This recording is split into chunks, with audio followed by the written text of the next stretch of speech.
바로 그날 제 남편 황재혁이 그룹 회장으로 취임하는 것을 축하하는 파티에서였습니다. 제가 제 모든 청춘을 바쳐 뒷바라지한 그 남자는 그의 젊고 아름다운 내연녀가 즐겁게 구경하도록 보란 듯이 경호원에게 제 뺨을 정확히 30대 때리라고 명령했습니다. 하지만 불과 30분 후 그의 회장이라는 직위와 막대한 재산은 순식간에 연기처럼 사라졌고 그는 제 발 아래 무릎을 꿇고 절규했습니다. 안서연, 당신이 날 망쳤어. 제 이름은 안서연입니다. 부모님께서 제 인생이 늘 평안하고 자유롭기를 바라는 마음에서 지어주신 이름입니다. 올해 저는 35이 되었습니다. 인생의 모든 우여곡절을 받아들일 만큼 충분히 성숙해졌다고들 하는 나이죠. 10년 전, 저는 지금의 남편인 황재혁과 결혼했습니다. 그때의 재혁 씨는 지방 출신으로 맨손과 야망 가득한 마음 하나만 가지고 서울로 올라와 자수성가를 꿈꾸던 청년이었습니다. 당시 저는 금융학을 우수한 성적으로 막 졸업하고 대형은행에 취업할 기회를 포기한 채 그와 함께 무에서부터 사업을 일구었습니다. 우리는 가장 가난했던 시절을 함께 겪었고 김밥 한 줄을 나눠 먹으며 첫 프로젝트를 완수하기 위해 함께 밤을 새웠습니다. 우리의 사랑은 동고동락하며 쌓아 올린 것이었고 서로만 있다면 어떤 역경도 헤쳐나갈 수 있다는 절대적인 믿음에서 비롯되었습니다. 그리고 정말로 우리는 해냈습니다. 우리의 작은 회사는 날마다 성장했고 재혁 씨는 그의 명민함과 날카로운 사업 감각, 그리고 저의 재무적, 전략적 지원에 힘입어 점차 업계에서 입지를 다져갔습니다. 결혼 5년 후 회사가 안정기에 접어들었을 때 우리의 첫 아들 민준이가 태어났고 우리는 더 없는 행복에 잠겼습니다. 그때가 바로 제가 남편을 위해 뒤로 물러나 든든한 버팀목이 되기로 결심한 순간이었습니다. 저는 여자에게 가장 중요한 것은 가정이라고 믿었습니다. 성공한 남편과 착한 아들을 보며 저의 희생이 충분히 가치 있다고 생각했죠. 우리는 정원과 수영장이 딸린 신도시의 고급 빌라로 이사했습니다. 수많은 사람이 부러워하는 삶이었죠. 저는 온전히 아들을 돌보고 집안일을 꾸리며 시댁과의 관계를 다지는데 제 모든 시간을 쏟았습니다. 시어머니이신 박숙자 여사님은 전통적이고 다소 엄격한 분이셨습니다. 어머님은 늘 제게 남자는 집을 짓고 여자는 가정을 꾸미는 법이다. 아내의 도리는 남편이 큰일에 전념할 수 있도록 참고 희생하는 것이라고 가르치셨습니다. 저는 그 말씀을 항상 마음에 새기며 어머님의 기대에 부응하는 효심 깊은 며느리이자 현명한 아내가 되기 위해 노력했습니다. 삶은 그렇게 평온하게 흘러갔습니다. 재혁 씨는 점점 더 성공했고 그의 사회적 지위도 날로 높아졌습니다. 그는 우리 회사가 합병된 거대 건설그룹의 사장이 되었습니다. 그의 귀가는 점점 늦어졌고 집에서 함께하는 저녁 식사는 드물어졌으며 출장은 꼬리에 꼬리를 물고 이어졌습니다. 저는 성공한 남자의 삶이라느래 그런 것이라고 스스로를 위로했습니다. 원망하지 않고 그저 묵묵히 집에서 그를 기다리며 그가 좋아하는 음식을 준비하고 그의 와이셔츠를 정성껏 다렸습니다. 혼자 아이를 등하교시키고 학부모 회의에 참석하고 집안의 크고 작은 모든 일을 도맡아 하는 것에 익숙해졌습니다. 화려한 집안에서 느끼는 외로움에도 익숙해졌습니다. 하지만 약 1년 전부터 저는 무언가 잘못되었다는 것을 감지하기 시작했습니다. 재혁 씨가 변했습니다. 그는 더 이상 과거의 따뜻한 남편이자 다정한 아빠가 아니었습니다. 그는 짜증이 늘었고 저를 멀리했습니다. 그의 전화통화는 늘 은밀했습니다. 그는 베란다로 나가거나 화장실에 들어가서 전화를 받곤 했습니다. 그는 이전보다 외모에 신경 쓰기 시작했고 비싼 명품 옷을 사입었으며 전에는 쳐다보지도 않던 향수를 뿌렸습니다. 여자의 직감이 제게 말해주고 있었습니다. 우리 사이에 다른 그림자가 드리워졌다고. 하지만 제가 조심스럽게 이야기를 꺼낼 때마다 그는 거칠게 말을 잘랐습니다. 쓸데없는 생각 좀 하지 마.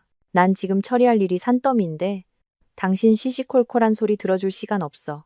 혹은 비꼬기도 했습니다. 집에서 너무 한가하니까 망상이 생기나 보네. 밖에 나가서 돈 한번 벌어봐. 질투할 시간이 남아도나. 그의 말은 보이지 않는 칼날이 되어 제 심장을 베었습니다. 고통스러웠지만 차마 이를 크게 버리지는 못했습니다. 두려웠습니다. 만약 진실이 밝혀지면 제가 10년간 공들여 쌓아온 가정이 무너질까봐 두려웠습니다. 제 아이가 온전한 가정을 잃게 될까봐 두려웠습니다. 그래서 저는 침묵을 택했습니다. 제가 너무 예민한 것뿐이라고, 그가 단지 업무 스트레스 때문일 거라고 스스로를 속였습니다. 저는 그를 더 살뜰히 챙기고 더 맛있는 음식을 만들고 집에서도 더 예쁘게 차려입으며 점점 멀어지는 그의 마음을 붙잡아 보려 애썼습니다. 하지만 저의 모든 노력은 허사였습니다. 그는 여전히 차가웠고 여전히 거리를 뒀으며 집에 들어오지 않는 밤은 날마다 늘어갔습니다. 그리고 운명의 그날이 오고야 말았습니다. 그날 제 역시는 평소보다 일찍 환희에 찬 얼굴로 집에 돌아왔습니다. 그는 소파에 서류 가방을 던지더니 저를 와락 껴안으며 엄청난 소식을 전했습니다. 서연아, 나 그룹 회장으로 임명됐어. 저는 그 자리에 얼어붙었고 심장이 미친 듯이 뛰었습니다. 회장, 최고의 자리, 그가 수년간 추구해온 명예의 정점이었습니다. 마땅히 기뻐하고 자랑스러워해야 했지만 어째서인지 제 마음속에서는 희미한 불안감이 피어올랐습니다. 저와 그는 완전히 다른 두 세계에 서 있는 것만 같았습니다. 그는 새로운 경지로 날아올랐지만 저는 여전히 부엌 한 구석을 맴도는 주부에 불과했습니다. 저는 애써 미소를 지어 보였습니다. 축하해요, 여보. 하지만 그는 제 어색함을 눈치채지 못하는 듯 했습니다. 그는 곧 있을 취임식 파티에 대해 신이 나서 이야기했습니다. 아주 성대하게 열 거야, 서현아. 중요한 파트너들과 고위 임원들을 모두 초대했어. 당신도 회장 사모님 위상에 걸맞게 아주 멋진 드레스를 준비해야 해. 그는 자만심 가득한 목소리로 말했습니다. 저는 그저 조용히 고개를 끄덕였지만 마음속에서는 끔찍할 정도의 거리감을 느꼈습니다. 그는 저와 상의하지 않았습니다. 그저 명령했을 뿐입니다. 저는 더 이상 그와 희로애락을 함께하는 인생의 동반자가 아니라 그의 체면을 세우기 위해 필요한 장신구, 액세서리 같은 존재가 되어버린 듯 했습니다. 그 후 며칠 동안 그는 파티 준비에 몰두했습니다. 전문 이벤트 업체를 고용하고 시내에서 가장 호화로운 5성급 호텔을 직접 장소로 골랐습니다. 그는 제게 어떤 의견도 묻지 않았고 저는 그저 묵묵히 지켜보며 점점 더 무거워지는 마음을 억눌렀습니다. 저는 혼자서 옥색의 이브닝 드레스를 골랐습니다. 우아하고 단정하면서도 고급스러움을 잃지 않은 디자인이었습니다. 그의 중요한 날에 제 자신의 가치를 증명하려는 마지막 노력처럼 저는 가장 아름다운 모습이고 싶었습니다. 파티가 열리는 날 오후, 저는 거울 앞에 서서 제 모습을 비춰보았습니다. 거울 속 여인은 여전히 청춘의 흔적을 간직하고 있었지만 두 눈에는 깊은 슬픔이 서려 있었습니다. 저는 피곤함과 잠 못 이룬 밤들을 감추기 위해 꼼꼼하게 화장을 했습니다. 제가 아래층으로 내려갔을 때 제 역시는 이미 멋진 검은색 턱시도를 입고 기다리고 있었습니다. 그는 저를 위아래로 훑어보았습니다. 감탄이 아닌 평가하는 듯한 시선이었습니다. 그는 살짝 미간을 찌푸리며 말했습니다. 왜 이 색을 골랐어? 너무 나이 들어 보이잖아. 뭐, 어쩔 수 없지. 갈아입을 시간도 없으니 차에 타. 그의 말은 제 영혼에 찬물을 끼얹는 것 같았습니다. 저는 조용히 차로 걸어갔고 심장이 꽉 조여왔습니다. 저는 깊은 숨을 들이마시며 마음속의 어두운 구름을 걷어내고 그의 곁에서 가장 빛나는 아내가 되려고 노력했습니다. 하지만 저는 불과 몇 시간 후 바로 그 화려한 장소에서 미소뿐만 아니라 명예와 존엄성, 그리고 제가 그 남자에게 쏟아부은 10년의 청춘까지 모두 잃게 될 줄은 꿈에도 몰랐습니다. 파티가 열리는 5성급 호텔은 궁전처럼 화려하게 장식되어 있었습니다. 눈부신 크리스털 샹들리에의 불빛이 대리석 바닥에 쏟아져 내렸고 바닥은 값비싼 예복을 차려입은 귀빈들의 모습을 반사하며 반짝였습니다. 감미로운 음악 소리, 맑게 부딪히는 와인잔 소리, 활기찬 웃음소리가 어우러져 성공과 권력의 교향곡을 만들어내고 있었습니다. 저는 제 역시의 팔짱을 끼고 레드카펫 위를 걸으며 마음속의 공허함과 불안감을 감추기 위해 최대한 밝고 환한 미소를 지으려 애썼습니다. 모든 시선이 우리에게 쏠렸습니다. 사람들은 그를 선망과 칭송의 눈빛으로, 그리고 저를 호기심과 질투가 섞인 눈빛으로 바라보았습니다. 회장님 사모님께서 정말 젊고 아름다우시네요. 황 회장님은 정말 복도 많으시지. 능력도 출중하신데 아내도 미인의 아들도 똑똑하고 정말 재계에 소문난 인꼬부부답네요. 이런 칭찬들은 저를 행복하게 해야 마땅했지만 지금 제 귀에는 쓰디쓴 독처럼 지독한 위선으로 들릴 뿐이었습니다. 저는 알았습니다. 그들의 눈에 저는 단지 남편의 화려한 경력을 돋보이게 하는 배경, 하나의 장신구에 불과하다는 것을. 오늘의 그가 있기까지 제가 무엇을 희생하고 무엇을 포기했는지 아는 사람은 아무도 없었습니다. 제 역시는 매우 만족스러워 보였습니다. 그는 저를 이리저리 끌고 다니며 파트너들과 귀빈들에게 소개했습니다. 하지만 그가 저를 소개하는 방식 또한 무척이나 낯설었습니다. 그는 제 아내, 저와 함께 회사를 일궈온 안서현입니다. 라고 말하지 않았습니다. 그저 간결하게 제 아내입니다. 라고만 했죠. 아내라는 두 글자는 고상하게 들렸지만 너무나도 차갑게 느껴졌습니다. 그것은 사랑하는 배우자를 부르는 호칭이 아니라 하나의 직함, 하나의 위치처럼 들렸습니다. 저는 마치 그가 자신의 거짓된 원만함을 세상에 과시하기 위해 데리고 나온 영혼 없는 인형이 된 것 같았습니다. 파티 내내 그는 저와 거의 대화를 나누지 않았습니다. 그는 축하주를 받고 비즈니스 악수를 나누고 파트너들에게 환한 미소를 짓느라 바빴습니다.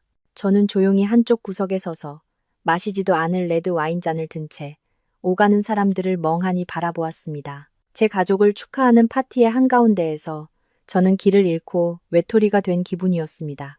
시어머니인 박 여사님은 달랐습니다. 그녀는 고급스러운 벨벳 한복을 차려입고 사방을 누비며 얼굴에 자부심을 감추지 못했습니다. 그녀는 아들이 갓 차지한 회장 자리가 마치 가문 전체의 공적인 양 자랑하고 다녔습니다.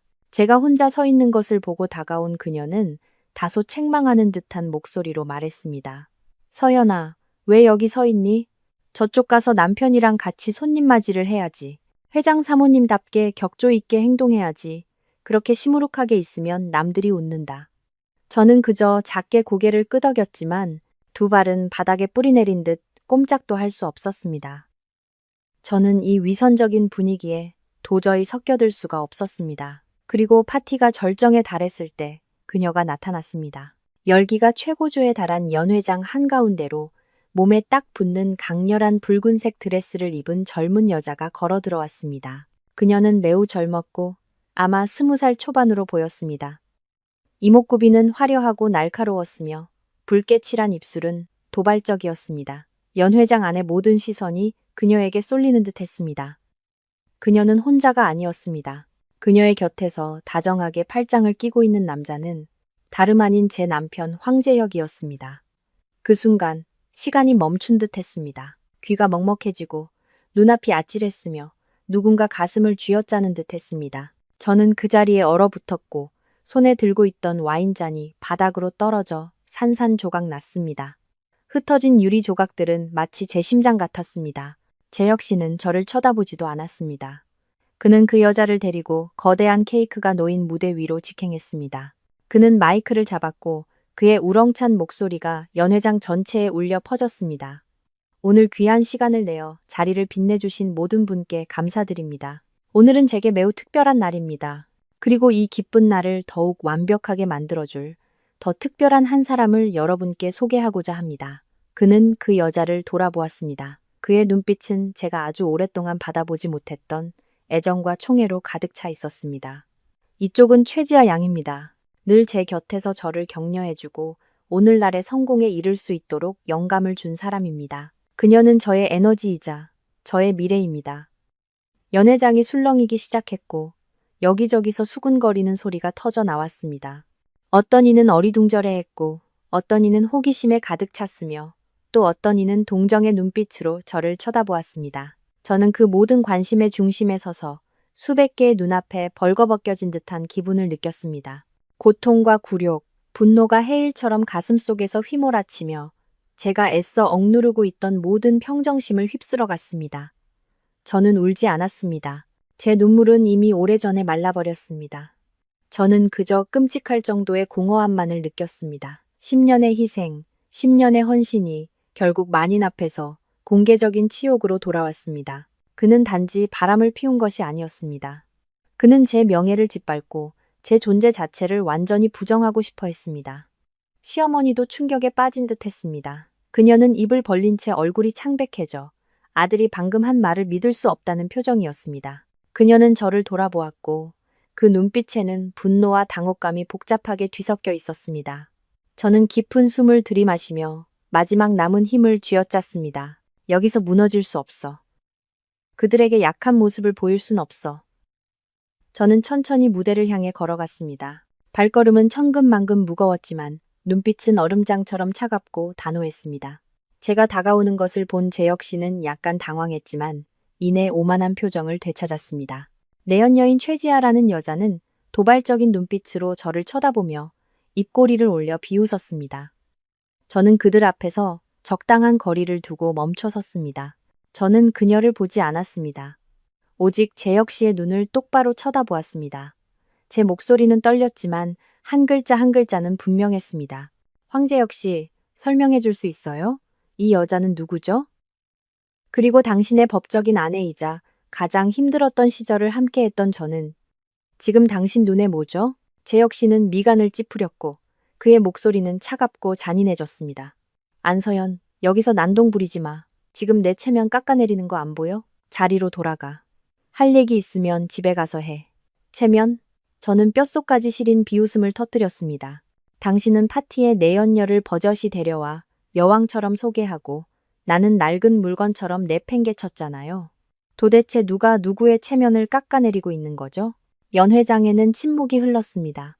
모두가 숨을 죽이고 눈앞의 막장 드라마를 지켜보았습니다. 그때 최지아가 입을 열었습니다. 꿀처럼 달콤한 목소리였지만 한 글자 한 글자가 바늘처럼 제 귀를 찔렀습니다. 언니, 재혁 씨 그만 힘들게 하세요. 사랑의 죄는 없잖아요. 죄가 있다면 더 이상 사랑받지 못하는 사람에게 있는 거죠. 재혁 씨와 저는 진심으로 사랑하는 사이예요. 언니도 눈치껏 아름답게 물러나 주셔야죠. 닥쳐! 저는 소리쳤습니다. 태어나서 처음으로 이렇게 자제력을 잃었습니다. 내까짓게 나한테 말할 자격 없어. 제가 분노하는 것을 본 재혁 씨는 즉시 손을 들어 내연녀를 감쌌습니다. 그는 저를 노려보며 위협적으로 으르렁거렸습니다. 안서연, 마지막으로 경고하는데 나 화나게 하지 마. 오늘은 내 좋은 날이야. 초 치지 말라고. 초를 쳐? 당신은 이 배신을 좋은 날이라고 부르는군요. 마침내 참았던 눈물이 터져 나왔습니다. 황재혁, 당신 아직 사람 맞아요? 10년 동안 난 당신을 위해, 이 가정을 위해 모든 걸 희생했어요. 내 경력을 포기하고 아이를 키우고 당신 어머니를 봉양했어. 그 대가가 뭐죠? 이런 치욕인가요? 분노와 고통에 저는 더 이상 두려움을 느끼지 못했습니다. 저는 그의 얼굴에 손가락질하며 터져 나오는 목소리로 외쳤습니다. 당신은 배은망덕한 인간이야. 냉혈한이라고. 당신은 지금 당신이 가진 그 어떤 것도 누릴 자격이 없어. 아마도 제 말이 갓 취임한 회장의 자존심을 건드린 모양이었습니다. 재혁 씨의 얼굴이 분노로 붉게 달아올랐습니다. 그는 아무 말 없이 무대 바로 옆에 서 있던 거구의 경호원을 돌아보며 얼음처럼 차가운 명령을 내렸습니다. 평생 잊을 수 없는 명령이었습니다. 저 여자 뺨 때려. 정신 차리게. 정확히 30대만 때려. 연 회장은 완전히 얼어붙었습니다. 성공하고 신사적인 황재혁 같은 남자가 수백 명의 하객 앞에서 자신의 아내에게 그런 잔인한 명령을 내릴 수 있다는 것을 아무도 믿지 못했습니다. 경호원은 잠시 망설였지만 재혁 씨의 살기등등한 눈빛을 보고는 고개를 끄덕이고 제 쪽으로 다가왔습니다. 저는 그 자리에 굳어 온몸을 떨었습니다. 두려움 때문이 아니었습니다. 너무나도 큰 충격 때문이었습니다. 제가 사랑했던 남자, 제 아이의 아버지가 저를 이렇게 대할 수 있다니. 옆에 서 있던 최지아는 팔짱을 낀 채 만족스러운 미소를 지었습니다. 그녀는 제가 굴욕당하는 모습을 즐겁게 구경할 준비를 하고 있었습니다. 경호원의 커다란 손이 제 얼굴로 날아오려는 바로 그 순간, 저는 이상할 정도로 차분해지는 것을 느꼈습니다. 고통은 증오로 변했고, 나약함은 강철 같은 의지로 대체되었습니다. 저는 알았습니다. 이 순간부터 저와 황재혁 사이의 모든 것은 끝났으며, 그는 오늘 자신의 행동에 대해 아주 비싼 대가를 치르게 될 것이라는 것을, 그는 자신이 연출하고 있는 이 비극이 바로 자기 자신의 몰락을 위한 서곡에 불과하다는 것을 알지 못했습니다. 경호원의 손이 허공에 멈춰 제 뺨에 닿기도 전에 저는 한 걸음 뒤로 물러서며 고개를 꼿꼿이 들었습니다. 제 눈빛은 그를 똑바로 꿰뚫었고 얼음장처럼 차갑고 날카로웠습니다. 제 목소리는 크지 않았지만 죽음 같은 정적 속에서 모든 사람이 똑똑히 들을 수 있을 만큼 분명했습니다. 감히 내 몸에 손대기만 해봐. 내일 당신 가족이 이 서울 땅에 발붙일 곳이 없게 만들어줄 테니.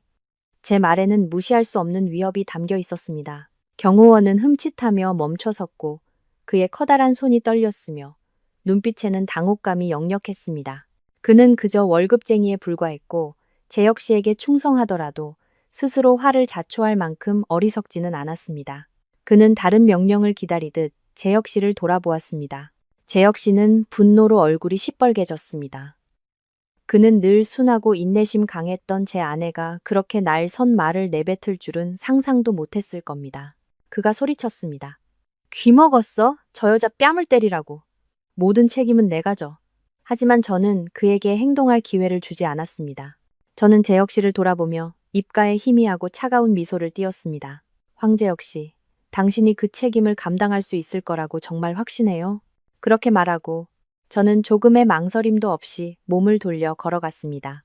저는 출구 쪽이 아닌 무대 뒤편 직원용 통로로 향했습니다. 모든 시선이 제 발걸음을 따라왔습니다. 사람들은 제가 무엇을 하려는지 이해하지 못했습니다. 아마도 제가 굴욕감의 자리를 피한다고 생각했겠죠. 재혁 씨와 최지아도 마찬가지였습니다. 그들은 마치 제가 비참한 패배자인 양 경멸의 눈빛으로 저를 쳐다보았습니다. 시어머니는 황급히 저를 따라와 팔을 붙잡으며 속삭였습니다. 서연아, 어리석은 짓 하지 마라. 집에 가자. 내가 쟤랑 얘기할게. 더 이상 집안 망신시키지 마.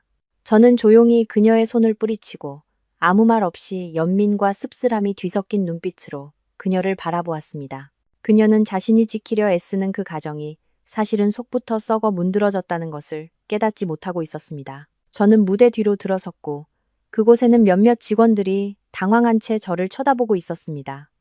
저는 그들에게 신경 쓰지 않았습니다. 저는 곧장 구석진 곳으로 가서 지갑에서 작은 휴대폰을 꺼냈습니다. 제 손은 전혀 떨리지 않았습니다. 저는 아주 평범한 이름으로 저장된 번호를 눌렀습니다. 강진용 아저씨. 수화기 저편에서는 거의 즉시 전화를 받았습니다. 낮고 힘있는 남자의 목소리가 들려왔습니다. 아저씨다, 서연아. 저는 깊은 숨을 들이마시고 이상할 정도로 차분한 목소리로 말했습니다. 아저씨, 때가 됐어요. 시작해 주세요. 설명도 하소연도 없는 짧은 한마디였습니다. 수화기 저편에서도 단 한마디로 대답했습니다. 알겠다. 저는 전화를 끊고 통화 기록을 삭제한 뒤 다시 밖으로 나갔습니다. 하지만 연회장으로 돌아가기 위해서가 아니었습니다. 저는 비상구를 통해 그 화려한 5성급 호텔을 빠져나왔고 곧 막을 내릴 한편의 연극을 뒤로 했습니다. 저는 집으로 가지 않았습니다. 화려한 불빛으로 가득한 거리를 하염없이 걸었습니다. 차가운 밤바람이 얼굴을 스치자 정신이 그 어느 때보다 맑아졌습니다. 저는 울지 않았습니다. 더 이상 고통을 느끼지도 않았습니다. 마음속에는 오직 텅 빈 공허함과 기묘한 해방감만이 남았습니다. 지난 수년간의 모든 짐, 모든 자기기만, 모든 인내가 오늘 밤 모두 씻겨 내려가는 듯 했습니다. 저는 그에게 기회를 주었지만 그가 직접 모든 것을 파괴했습니다. 시계를 보니 제가 전화를 건 지 15분이 지났습니다. 모든 것이 아마 시작되었을 겁니다. 다시 파티가 열리던 연회장. 제가 떠난 후 재혁 씨는 분위기를 수습하려 애썼습니다. 그는 마이크를 잡고 어색하게 웃으며 말했습니다. 잠시 작은 소란이 있었습니다. 죄송합니다. 파티를 계속 즐겨주시죠. 그는 밴드에게 더 신나는 음악을 연주하라고 신호를 보냈습니다. 최지아도 그의 팔짱을 끼고 밝게 웃으며 아무 일도 없었던 것처럼 행동하려 애썼습니다. 하지만 연회장의 분위기는 예전으로 돌아갈 수 없었습니다. 수군거리는 소리는 끊이지 않았습니다. 사람들은 재혁 씨를 다른 눈으로, 호기심과 약간의 경멸이 섞인 눈으로 쳐다보기 시작했습니다. 아내에게 그토록 잔인하게 대하는 남자를 과연 사업에서 믿을 수 있을까? 그리고 제가 전화를 건 지 정확히 30분 후 진짜 폭풍이 몰아닥쳤습니다. 연회장 안 수많은 하객의 휴대폰이 일제히 진동하며 새로운 알림을 알렸습니다. 국내 최대 온라인 뉴스 포털과 가장 신뢰받는 경제 커뮤니티에 충격적인 속보가 대서특필되었습니다. 속보 HW그룹 신임 회장 황재혁, 수백억 원대 비자금 조성 및 횡령 혐의 포착. 기사에는 부인할 수 없는 증거들이 첨부되어 있었습니다. 개인 계좌로 흘러들어간 수십억 원대의 의심스러운 거래 내역이 담긴 은행 명세서, 사본, 유령 회사와 체결된 가짜 계약서들, 프로젝트 비용을 부풀려 이익을 나누는 내용이 담긴 재혁 씨와 파트너 간의 대화 녹취 파일까지 모든 것이 너무나 명확하고 상세하며 숫자 하나까지 정확했습니다. 연 회장은 아수라장이 되었습니다. 모두가 휴대폰에 얼굴을 받고 있었고 사람들의 얼굴은 경악으로 물들었습니다. 전자주식 시장에서 HW그룹의 주가는 즉시 폭락을 의미하는 파란불로 뒤덮이며 곤두박질 쳤습니다. 방금 전까지 재혁 씨에게 축배를 들던 주요 파트너들은 이제 분노와 불안이 뒤섞인 눈으로 그를 쳐다보았습니다.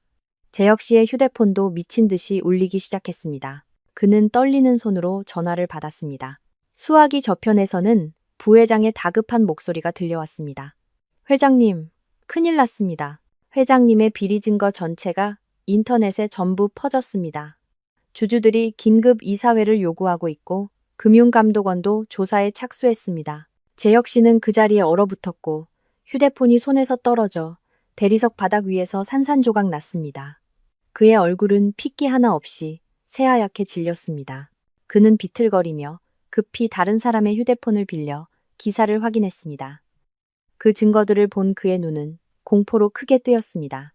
그는 모든 것이 사실이며 이 비밀스러운 증거들을 가질 수 있는 유일한 사람이 단 한 명뿐이라는 것을 알았습니다. 그는 고개를 들고 미친 듯이 인파 속에서 제 모습을 찾았습니다. 하지만 저는 이미 그곳에 없었습니다. 그는 연 회장을 뛰쳐나가 로비로 달려갔고 마침내 저를 발견했습니다. 저는 호텔 정문 바로 앞에 마치 유령처럼 조용히 서 있었습니다. 강진용 아저씨의 차가 이미 길가에 저를 기다리고 있었습니다. 재혁 씨는 제 앞으로 달려와 어깨를 붙잡고 미친 듯이 소리쳤습니다. 안서연, 당신이 한 짓이지. 전부 당신이 꾸민 짓이지. 맞지? 저는 대답하지 않고 그저 무서울 정도로 평온한 눈빛으로 그를 쳐다보았습니다. 그는 제 어깨를 거세게 흔들며 공황 상태에 빠진 목소리로 외쳤습니다. 왜 이런 짓을 한 거야? 나를, 이 가정을 전부 망치고 싶었던 거야? 마침내 저도 입을 열었습니다. 목소리는 얼음처럼 차가웠습니다. 모든 걸 망친 건 내가 아니라 바로 당신이야, 황재혁. 당신이 내 연녀 앞에서 경호원에게 내 뺨을 30대 때리라고 명령했을 때 당신은 스스로 당신 커리어의 사형 선고서에 서명한 거라고. 재혁 씨는 멍하니 서 있다가 무언가를 깨달은 듯 제 발 아래 무릎을 꿇었습니다. 그는 제 다리를 붙잡고 비참하게 울부짖었습니다. 너무 늦어버린 의미 없는 눈물이었습니다. 서연아, 내가 잘못했어. 제발 모든 걸 되돌려줘. 당신이 날 죽이고 있어. 이 집안을 다 죽이고 있다고. 저는 제 발 아래 무릎 꿇고 있는 남자를 내려다보았습니다. 한때 제 목숨과도 같이 사랑했던 그 남자. 회장의 위험 있는 모습은 온데간데 없고 실패자의 비참한 모습만이 남아 있었습니다. 저는 조용히 다리를 빼고 한 걸음 물러섰습니다. 통쾌하지도 연민을 느끼지도 않았습니다. 그저 끝없는 피로감만이 밀려왔습니다. 저는 기다리고 있던 차를 향해 몸을 돌렸습니다. 절망적인 울음소리와 정상에 오르자마자 나락으로 떨어진 그의 커리어를 뒤로 한 채 차 문이 닫히고 시끄럽고 위선적인 세상과 저를 격리했습니다. 하지만 제가 어떻게 그 증거들을 손에 넣을 수 있었을까요? 그리고 강진용이라는 남자는 누구이기에 이 완벽한 계획을 실행하는 데 도움을 주었을까요? 이 모든 것은 30분 만에 벌어진 충동적인 행동이 아니었습니다. 그것은 제가 아주 오랫동안 남몰래 키워온 거대한 폭풍이었습니다. 많은 분이 아마도 저의 복수 계획이 순간적인 충동, 벼랑 끝에 몰린 한 여자의 우발적인 행동이었을 거라고 생각하실 겁니다. 하지만 아닙니다, 여러분. 그날 밤 황재혁의 커리어를 파멸시킨 폭풍은 30분 만에 만들어진 것이 아닙니다. 그것은 아주 긴 시간, 제가 지옥 속에서 살았던 6개월이 넘는 세월의 결과물이었습니다. 속으로 삼킨 눈물, 증오로 변해버린 고통, 그리고 치밀하게 계산된 계획의 산물이었습니다. 여러분의 이해를 돕기 위해 처음부터 다시 이야기해드리겠습니다. 제가 목숨처럼 사랑하고 믿었던 남편이 더 이상 제 사람이 아니라는 것을 처음 깨달았던 그날부터 말입니다. 이야기는 지금으로부터 6개월여 전, 비가 억수같이 쏟아지던 어느 날, 오후에 시작됩니다. 그날은 우리 아들 민준이의 8번째 생일이었습니다. 저는 하루 종일 집에서 조촐하고 따뜻한 파티를 준비하며 부자가 좋아하는 음식들을 정성껏 만들었습니다. 아침부터 재혁 씨에게 전화해 아들과 함께 촛불을 불 수 있도록 일찍 퇴근하라고 신신당부했습니다. 그는 확신에 차서 약속했습니다. 걱정 마, 서연아. 하늘이 무너져도 당신과 아들 곁으로 갈게. 저는 믿었습니다. 저와 아들은 반짝이는 촛불이 꽂힌 케이크 옆 식탁에 앉아 그를 기다렸습니다. 저녁 6시부터 7시, 그리고 8시까지 기다렸습니다. 식탁 위의 음식은 차갑게 식었고 케이크 위의 촛농은 다 녹아내렸습니다. 민준이는 하품을 하며 제게 물었습니다. 엄마, 아빠는 왜 아직 안 오세요? 저 너무 졸려요. 심장이 쥐어짜이는 듯 했습니다. 저는 아들을 품에 안고 애써 달랬습니다. 아빠 곧 오실 거야, 아들. 갑자기 회의가 잡히셨나 봐. 하지만 제 역시는 오지 않았습니다. 밤 11시가 다 되어서야 아들이 제 어깨에 기대 잠들었을 때 그는 만취 상태로 돌아왔습니다. 그의 하얀 와이셔츠 기세는 제가 한 번도 사용한 적 없는 새빨간 립스틱 자국이 선명하게 찍혀 있었습니다. 짙은 여성 향수 냄새가 술 냄새와 뒤섞여 제 코를 찔렀습니다. 그 순간 제 세상이 무너져 내렸습니다. 저는 소리치지도 따져 묻지도 않았습니다. 그저 묵묵히 그를 방으로 부축해 옷을 갈아입힌 뒤 거실에 홀로 앉아 창밖의 세찬 빗줄기를 바라보았습니다. 그날 밤 저는 울었습니다. 더 이상 눈물이 나오지 않을 때까지 울었습니다. 저의 순진함에 짓밟힌 10년의 희생에 그리고 제 어린 아들을 위해 울었습니다. 다음 날 아침 잠에서 깬 제 역시는 아무 일도 없었다는 듯 행동했습니다. 그는 약속을 어긴 것에 대해 건성으로 사과 한마디를 던지고는 서둘러 옷을 갈아입고 출근했습니다. 그는 퉁퉁 부은 제 눈도 무서울 정도로 조용한 제 침묵도 전혀 눈치채지 못했습니다. 바로 그 무관심이 제 안에 남아있던 마지막 희망의 불씨마저 꺼뜨렸습니다. 저는 이 기만 속에서 단 하루도 더 살 수 없다는 것을 알았습니다. 하지만 맹목적으로 행동할 수도 없다는 것 또한 알았습니다. 지금의 황재혁은 과거의 빈털터리 지방 청년이 아니었습니다. 그에겐 지위와 권력, 그리고 인맥이 있었습니다. 만약 제가 소란을 피운다면 가장 큰 피해를 보는 것은 저와 제 아들이 될 것이 뻔했습니다. 그는 저를 질투에 눈이 먼 망상증 환자로 쉽게 매도할 수 있었고 돈을 이용해 양육권을 빼앗아갈 수도 있었습니다. 저는 모든 것을 잃게 될 터였습니다. 절망에 빠져 있던 그때 한 가지 생각이 머리를 스쳤습니다. 나는 희생자가 될 수 없다. 나는 전사가 되어야 한다. 내 손으로 직접 정의를 되찾아야 한다. 그리고 그러기 위해서는 증거가 필요했습니다. 누구도 부인할 수 없는 증거 말입니다. 하지만 어디서부터 시작해야 할까요? 저는 사회생활과 담쌓은 지 너무 오래된 주부였고 인맥도 다 끊긴 상태였습니다. 제 자신이 너무나 작고 무력하게 느껴졌습니다. 흥신소를 고용할까 생각도 해봤지만 믿을 수 있을지, 비밀이 새어나갈지 두려웠습니다. 저는 그렇게 며칠 밤낮을 잠 못 이루며 고민했고 몸은 점점 야위어 갔습니다. 그러던 어느 날 몇 년 전 돌아가신 존경하는 아버지의 낡은 서재를 정리하다가 우연히 아버지의 낡은 주소록을 발견했습니다. 누렇게 변색된 종이를 한 장 한 장 넘기다가 한 이름 앞에서 멈췄습니다. 강진용 아저씨. 그리고 그 옆에 적힌 전화번호, 강진용 아저씨. 기억이 났습니다.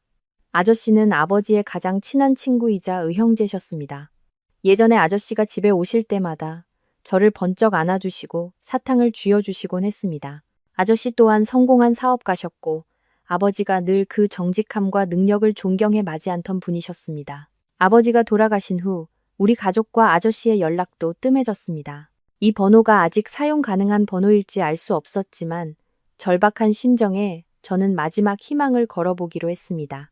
저는 용기를 내어 번호를 눌렀고 심장이 세차게 뛰었습니다. 몇 번의 신호음 끝에 익숙한 낮고 힘있는 남자의 목소리가 들려왔습니다. 여보세요. 저 강진용 아저씨 맞으신가요? 저 서연이에요. 안 사장님 딸 서연이요. 수화기 저편은 잠시 침묵이 흘렀고 이내 감격에 찬 목소리가 들려왔습니다. 서연이구나. 정말 우리 서연이 맞니? 정말 오랜만이다. 너랑 가족들은 다 잘 지내고? 아저씨의 따뜻한 목소리는 제 메마른 영혼을 적시는 단비 같았습니다. 저는 참았던 울음을 터뜨렸고 더 이상 감정을 억누를 수 없었습니다. 수화기 저편의 강진용 아저씨는 좋지 않은 일이 있음을 직감하신 듯 했습니다. 아저씨는 부드럽게 말씀하셨습니다. 서연아, 울지 마라. 무슨 일이든 아저씨한테 말해봐. 아저씨는 널 친딸처럼 생각한단다. 무슨 일이 있어도 네가 억울한 일 당하게 놔두지 않을 거야. 다음 날 저는 조용하고 한적한 카페에서 강진용 아저씨를 만났습니다. 저는 아저씨에게 모든 것을 털어놓았습니다. 재혁 씨의 변화, 셔츠 깃의 립스틱 자국, 그리고 그의 차갑고 잔인한 무관심까지. 저는 눈물을 흘리며 끊어지는 목소리로 이야기했습니다. 강진용 아저씨는 그저 묵묵히 들어주셨고 그의 얼굴은 굳어졌으며 눈빛에는 분노가 서렸습니다. 제 이야기가 끝나자 아저씨는 테이블을 가볍게 내리치며 단호하게 말씀하셨습니다. 황재혁 그놈이 감히 내 친구 딸한테 그런 짓을 해? 이 일 그냥 넘어갈 수 없다. 서연아, 걱정 마라. 아저씨가 도와줄게. 저는 망설이며 아저씨를 바라보았습니다. 하지만 아저씨, 그는 이제 권력이 있어요. 저는 두려워요. 강진용 아저씨는 제 말을 끊으며 날카로운 눈빛으로 말씀하셨습니다. 권력이 있으면 뭐 하나. 하늘의 그물은 넓고 성기여서 손바닥으로 하늘을 가릴 순 없는 법이야. 지금 중요한 건 우리가 현명하게 행동해야 한다는 거다. 넌 어떻게 하고 싶으냐? 원만하게 이혼하고 위자료를 받길 원하느냐? 아니면 그놈이 저지른 모든 짓에 대해 대가를 치르게 하고 싶으냐? 저는 아저씨를 바라보았습니다. 머릿속에는 아들 생일날 밤 만취해 있던 재혁 씨의 모습, 선명했던 붉은 립스틱 자국, 그리고 제가 매달리려 할 때마다 그가 보였던 경멸의 미소가 스쳐 지나갔습니다. 증오의 불길이 제 안에서 타올랐습니다. 저는 주먹을 꽉 쥐었고 목소리는 차갑고 단호해졌습니다. 그가 대가를 치르게 하고 싶어요, 아저씨. 그가 지금 가지고 있는 모든 것을, 제 희생을 발판 삼아 얻은 모든 것을 잃게 만들고 싶어요. 강진용 아저씨는 저를 보셨고 그의 눈에는 만족스러운 빛이 스쳤습니다. 아저씨는 고개를 끄덕이셨습니다. 좋다. 배포가 있구나. 내 아버지를 꼭 닮았어. 네가 그렇게 결심했다면 아저씨가 끝까지 도와주마. 하지만 이 길은 매우 험난하고 위험할 거다. 준비됐느냐? 저는 조금의 망설임도 없이 아저씨의 눈을 똑바로 쳐다보았습니다. 네, 준비됐어요. 그날부터 저는 더 이상 과거의 나약한 안서연이 아니었습니다. 저는 황재혁의 가면을 벗기는 단 하나의 목표를 위해 사는 다른 사람이 되었습니다. 그리고 우리의 계획은 세워지기 시작했습니다. 치밀하고 상세하며 결정적인 한 방을 날릴 완벽한 시기를 기다리는 계획이었습니다. 오늘 파티에서 일어난 일은 이 거짓된 연극의 예고된 결말에 불과했습니다. 하지만 저희가 어떻게 그 비밀스러운 재무 증거들을 수집할 수 있었을까요? 그리고 이 계획에서 강진용 아저씨의 역할은 얼마나 컸을까요? 그것은 또 다른 긴 이야기입니다. 운명적인 만남 이후 저는 마치 보이지 않는 거대한 힘을 얻은 것 같았습니다. 더 이상 외롭거나 무력하지 않았습니다. 제 뒤에 든든한 버팀목이 있다는 것을 알았기 때문입니다. 그분은 충분한 재력과 권력뿐만 아니라 무엇보다도 진실한 믿음과 애정을 가진 분이셨습니다. 우리의 계획은 크게 두 단계로 나뉘었습니다. 1단계, 증거 수집. 2단계, 시기를 기다려 결정타를 날리는 것. 강진용 아저씨는 제게 분명히 말씀하셨습니다. 황재혁처럼 명예의 정점에 있는 사람을 무너뜨리려면 외도 증거만으로는 부족하다고. 재계에서 남녀 문제는 흔한 스캔들에 불과해서 체면을 구기게 할 수는 있어도 그의 커리어를 파괴할 수는 없다고 하셨습니다. 그를 완전히 끌어내리려면 그의 가장 큰 아킬레스건, 즉 재무와 법률을 공격해야 했습니다. 아저씨는 자신이 함께 일해본 중 가장 전문적이고 신뢰할 수 있는 사설 조사팀을 제게 소개해 주셨습니다. 그들은 일반적인 흥신소와는 차원이 달랐습니다. 전직 형사들과 사이버 보안 전문가들로 구성된 진짜 전문가들이었습니다. 비용은 만만치 않았지만 아저씨는 돈은 문제가 아니라며 중요한 것은 내 억울함을 풀어주는 것이라고 말씀하셨습니다. 조사팀의 첫 번째 임무는 그 내연녀의 신상과 배경을 파악하는 것이었습니다. 불과 사흘 만에 그들은 모든 정보를 가져왔습니다. 그녀의 이름은 최지아. 강남의 고급 클럽이나 상류층 파티에서 얼굴을 알린 비급 모델이었습니다. 그녀는 재혁 씨가 접대를 하던 자리에서 접근했고 아름다운 외모와 교묘한 수완으로 아내에게 실증을 느끼고 새로움을 갈망하던 남자의 마음을 금세 사로잡았습니다. 하지만 그게 다가 아니었습니다. 조사팀은 최지아의 배후에 또 다른 남자가 있다는 사실을 알아냈습니다. 그는 재혁 씨의 사업상 경쟁자였고 그녀를 이용해 HW그룹의 내부 정보를 빼내고 있었습니다. 이 사실을 알았을 때 저는 분노하면서도 한편으로는 재혁 씨가 불쌍하게 느껴졌습니다. 그는 진정한 사랑, 새로운 에너지를 찾았다고 생각했겠지만 사실은 다른 사람의 손에 놀아나는 장기말에 불과했던 것입니다. 하지만 그 연민은 조사팀이 보내온 사진들을 보자마자 순식간에 사라졌습니다. 최고급 백화점에서 손을 잡고 쇼핑하는 재혁 씨와 최지아의 사진. 재혁 씨가 사준 호화로운 펜트하우스에서 서로를 껴안고 키스하는 사진. 그리고 가장 가슴 아팠던 것은 제게는 급한 출장을 가야 한다고 거짓말하고 함께 해외여행을 떠난 사진이었습니다. 그 사진들을 볼 때마다 제 심장은 수천 개의 바늘에 찔리는 듯 했습니다. 하지만 저는 울지 않았습니다.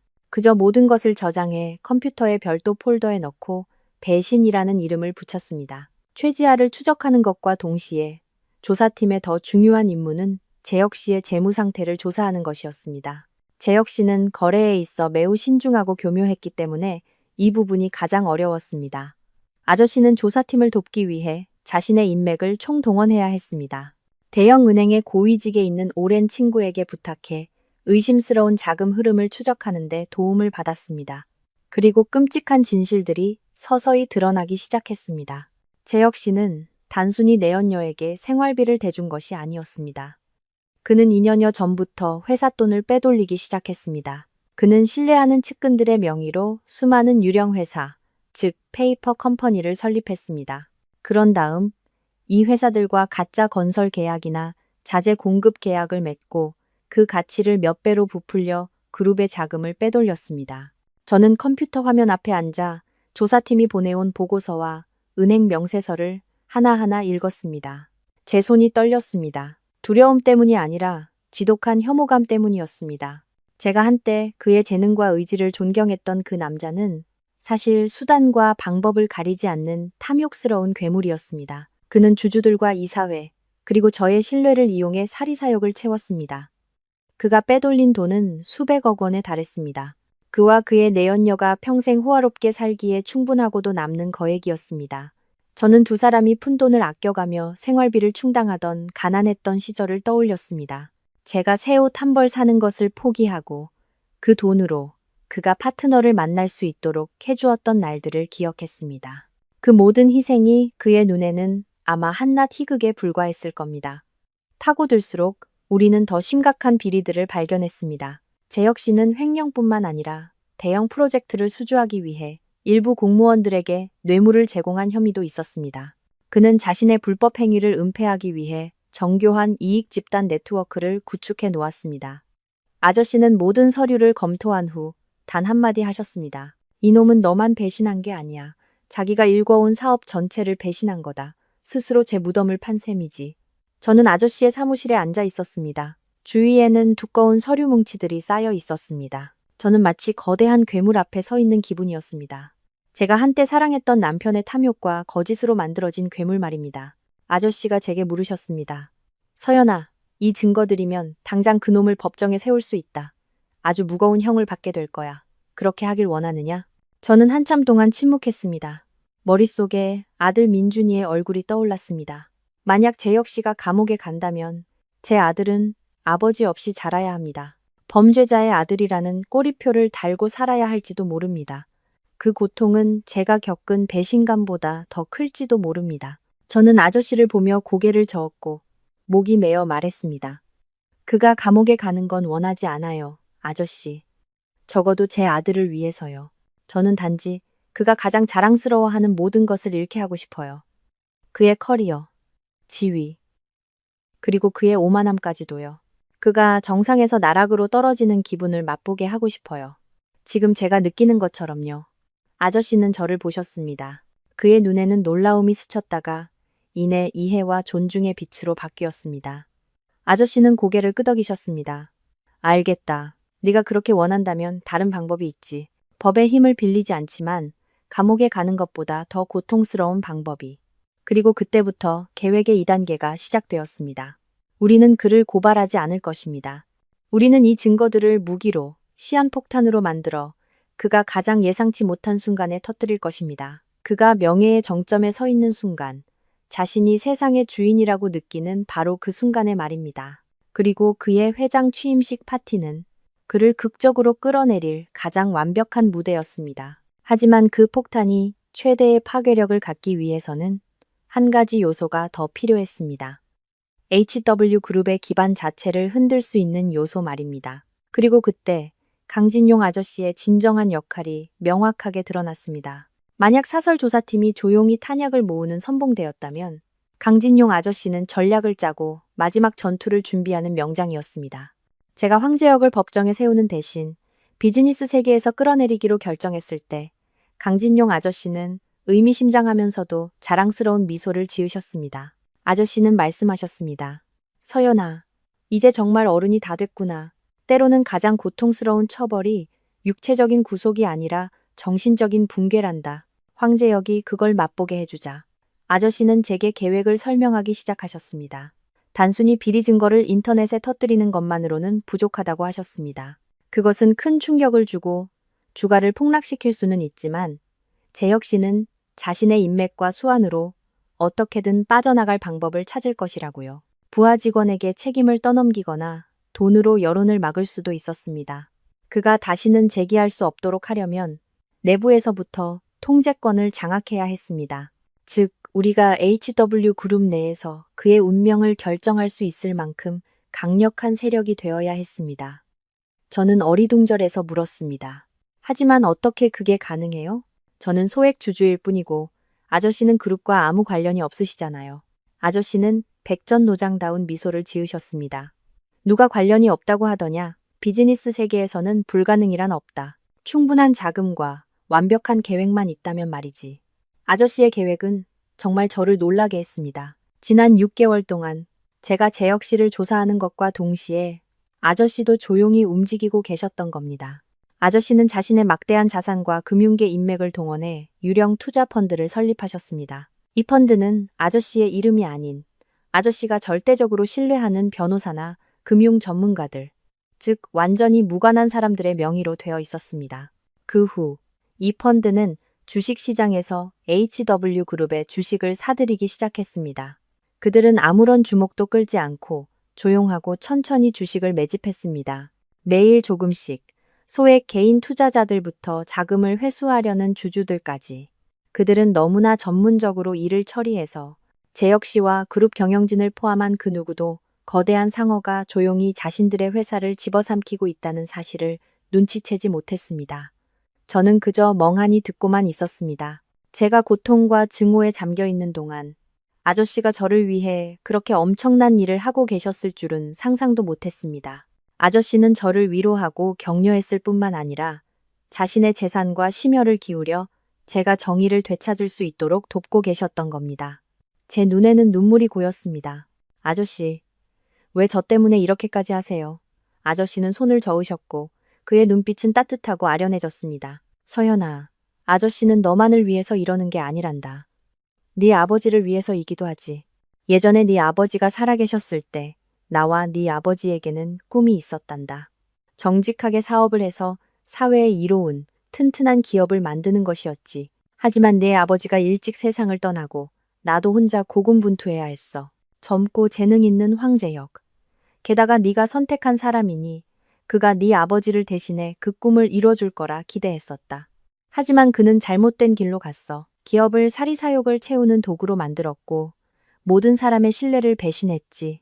내가 이러는 건 그가 망쳐놓은 것을 정리하고 이 업계의 정도를 되찾기 위해서이기도 하다. 그리고 무엇보다 내 가장 친한 친구의 유일한 딸을 지키기 위해서란다.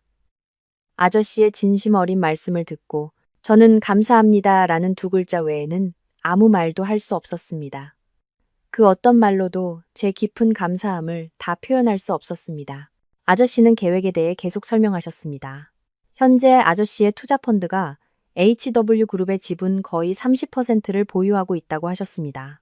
이 정도면 우리가 최대 주주 중 하나가 되어 이사회에서 결정적인 발언권을 가질 수 있는 수치였습니다. 하지만 이 모든 것은 여전히 비밀이었습니다. 아무도 그 투자펀드의 실제 소유주가 누구인지 몰랐습니다. 그저 베일에 쌓인 외국계 금융기관이라고만 알려져 있었죠. 그리고 이제 서연아, 아저씨는 날카로운 눈빛으로 저를 보셨습니다. 이 계획의 마지막 퍼즐 조각은 바로 너다. 저요? 저는 놀라서 되물었습니다. 그렇다. 투자펀드가 보유한 지분 전체를 내가 내 명의로 이전하는 절차를 밟을 거다. 네가 그 30% 지분의 주인이 되는 거지. 너는 국영투자기관 다음으로 그룹의 2대 주주가 될 거다. 저는 충격의 말을 더듬었습니다. 하지만 저는 안 돼요. 돈도 없고 너무 오랫동안 이 분야를 떠나 있었어요. 아저씨는 웃으셨습니다. 누가 돈이 필요하다고 하더냐? 이건 아저씨가 내게 빌려주는 거다. 모든 일이 끝나면 그 지분에서 나오는 배당금으로 아저씨에게 갚으면 된다. 그리고 경험에 대해서는 스스로를 과소평가하지 마라. 너는 네 아버지가 물려주신 자질과 명민함을 가지고 있어. 10년간의 주부 생활이 몇몇 기술을 잊게 했을지는 몰라도 금융 전문가의 본능까지 죽이지는 못했을 거다. 아저씨가 옆에서 한 걸음 한 걸음 이끌어주마. 저는 그 자리에 앉아 말로 표현하기 힘든 감정에 휩싸였습니다. 걱정과 두려움, 그러나 동시에 짜릿한 흥분과 자부심이 솟아올랐습니다. 아저씨는 단지 제 복수를 돕고 싶어 하시는 게 아니었습니다. 제게 인생을 다시 시작할 기회를, 제 자신을 되찾을 기회를, 더 이상 남편의 그림자로 살지 않을 기회를 주고 싶어 하셨습니다. 아저씨는 제가 독립적이고 강하며 자신만의 가치를 지닌 안서현이 되기를 바라셨습니다. 저는 깊은 숨을 들이마시고 아저씨의 눈을 똑바로 쳐다보며 단호하게 고개를 끄덕였습니다. 네, 아저씨, 해보겠습니다. 아저씨와 아버지의 믿음을 저버리지 않겠습니다. 그날부터 제 인생은 새로운 장을 맞이했습니다. 낮에는 여전히 순하고 인내심 강한 주부였습니다. 아이를 돌보고 재혁 씨를 위해 식사를 준비하며 불평 한마디 없는 아내의 역할을 완벽하게 해냈습니다. 하지만 밤이 되어온 가족이 잠들면 저는 다른 사람이 되었습니다. 아저씨가 보내주시는 자료들을 파고들었습니다. 재무 보고서를 다시 읽고 그룹의 경영 전략을 분석했습니다. 대주주가 어떻게 생각하고 어떻게 의사결정을 하는지 배웠습니다. 아저씨는 헌신적인 스승처럼 제게 하나하나 조항을 설명해 주시고 비즈니스라는 거대한 체스판 위의 수를 분석해 주셨습니다.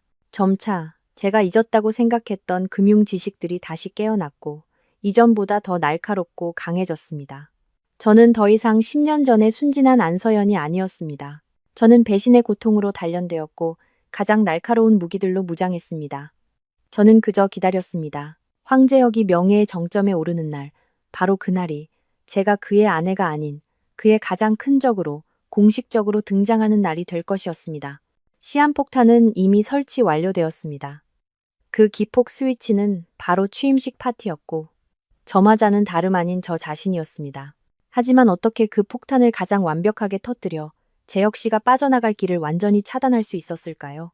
그것은 또 다른 매우 정교한 계산의 결과였습니다. HW그룹의 익명 대주주가 된 것은 제게 완전히 다른 위상을 부여했습니다. 저는 더 이상 분노하며 지켜볼 수밖에 없는 외부인이 아니었습니다. 이제 저는 황제혁이 그토록 자랑스러워하는 제국의 모든 구석구석과 활동을 꿰뚫어 볼 수 있었습니다. 강진용 아저씨는 제가 대주주에게만 허용되는 내부 보고서와 회의록에 접근할 수 있도록 조치해 주셨습니다. 물론 모든 것은 그 유령 투자 펀드의 명의로 이루어졌습니다. 매일 밤 재혁 씨가 밖에서의 술자리에 취해 잠들거나 내연녀와 문자를 주고받느라 여념이 없을 때 저는 컴퓨터 앞에 앉아 진정한 재무 분석가로 변신했습니다. 숫자는 거짓말을 하지 않았습니다. 보고서를 깊이 파고들수록 재혁 씨가 쳐놓은 정교한 횡령의 네트워크가 더 선명하게 보였습니다. 그는 유령 회사를 통한 계약뿐만 아니라 자신의 권력을 남용해 측근들을 핵심 요직에 앉히고 서로를 비호하는 견고한 팀을 만들었습니다. 그들은 함께 프로젝트를 조작하고 수천 명의 다른 직원들의 땀과 노력 위에서 이익을 나눠 가졌습니다. 제 아내 혐오감은 날마다 커져갔습니다. 그것은 더 이상 단순히 배신당한 아내의 증오가 아니었습니다. 기업 전체의 기반을 파괴하는 비도덕적인 행위에 대한 정직한 경영인의 분노였습니다. 저와 아저씨는 마지막 일격이 진정한 무게를 가지려면 단순히 증거를 인터넷에 공개하는 것만으로는 부족하다는 것을 알았습니다. 그것은 여론에 대한 공격일 뿐 결정타는 그룹 내부의 법적 및 권력 구조에 대한 공격이어야 했습니다. 그리고 그때 완벽한 덫이 놓였습니다. 아저씨는 그룹 이사회의 구조를 면밀히 분석했습니다. 재혁 씨와 그의 팀 외에도 다른 이사들이 있었습니다. 과거의 창립 멤버들, 회사에 애정이 있지만 점차 재혁 씨에 의해 변두리로 밀려난 사람들이었습니다. 그들은 불만은 있었지만 맞설 힘이 부족했습니다.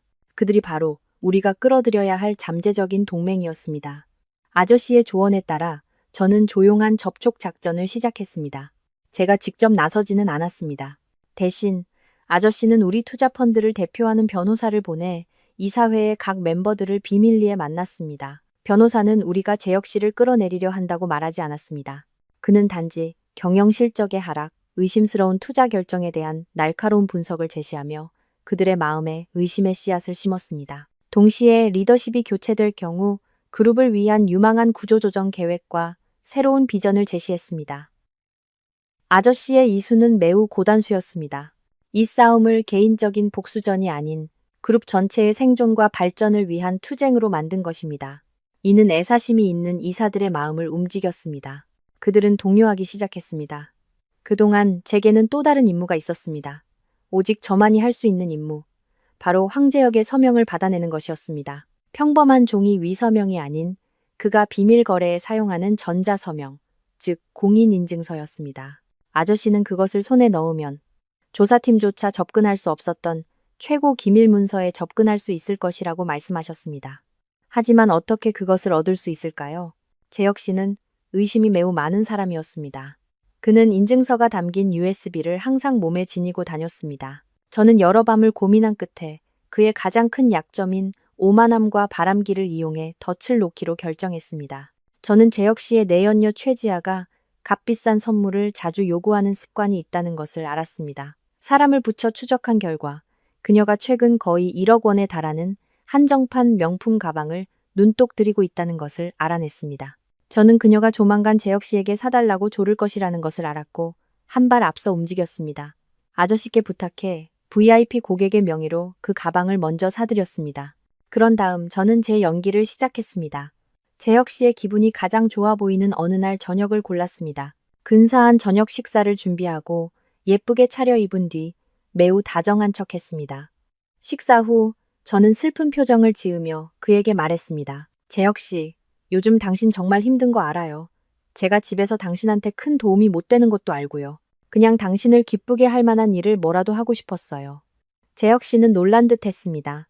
저는 계속했습니다. 듣자 하니 당신 친구인 지아 씨가 어떤 가방을 아주 좋아한다고 하더라고요. 제가 알아봤는데 구하기가 아주 힘들대요. 그래서 사람을 시켜서 겨우 구했어요.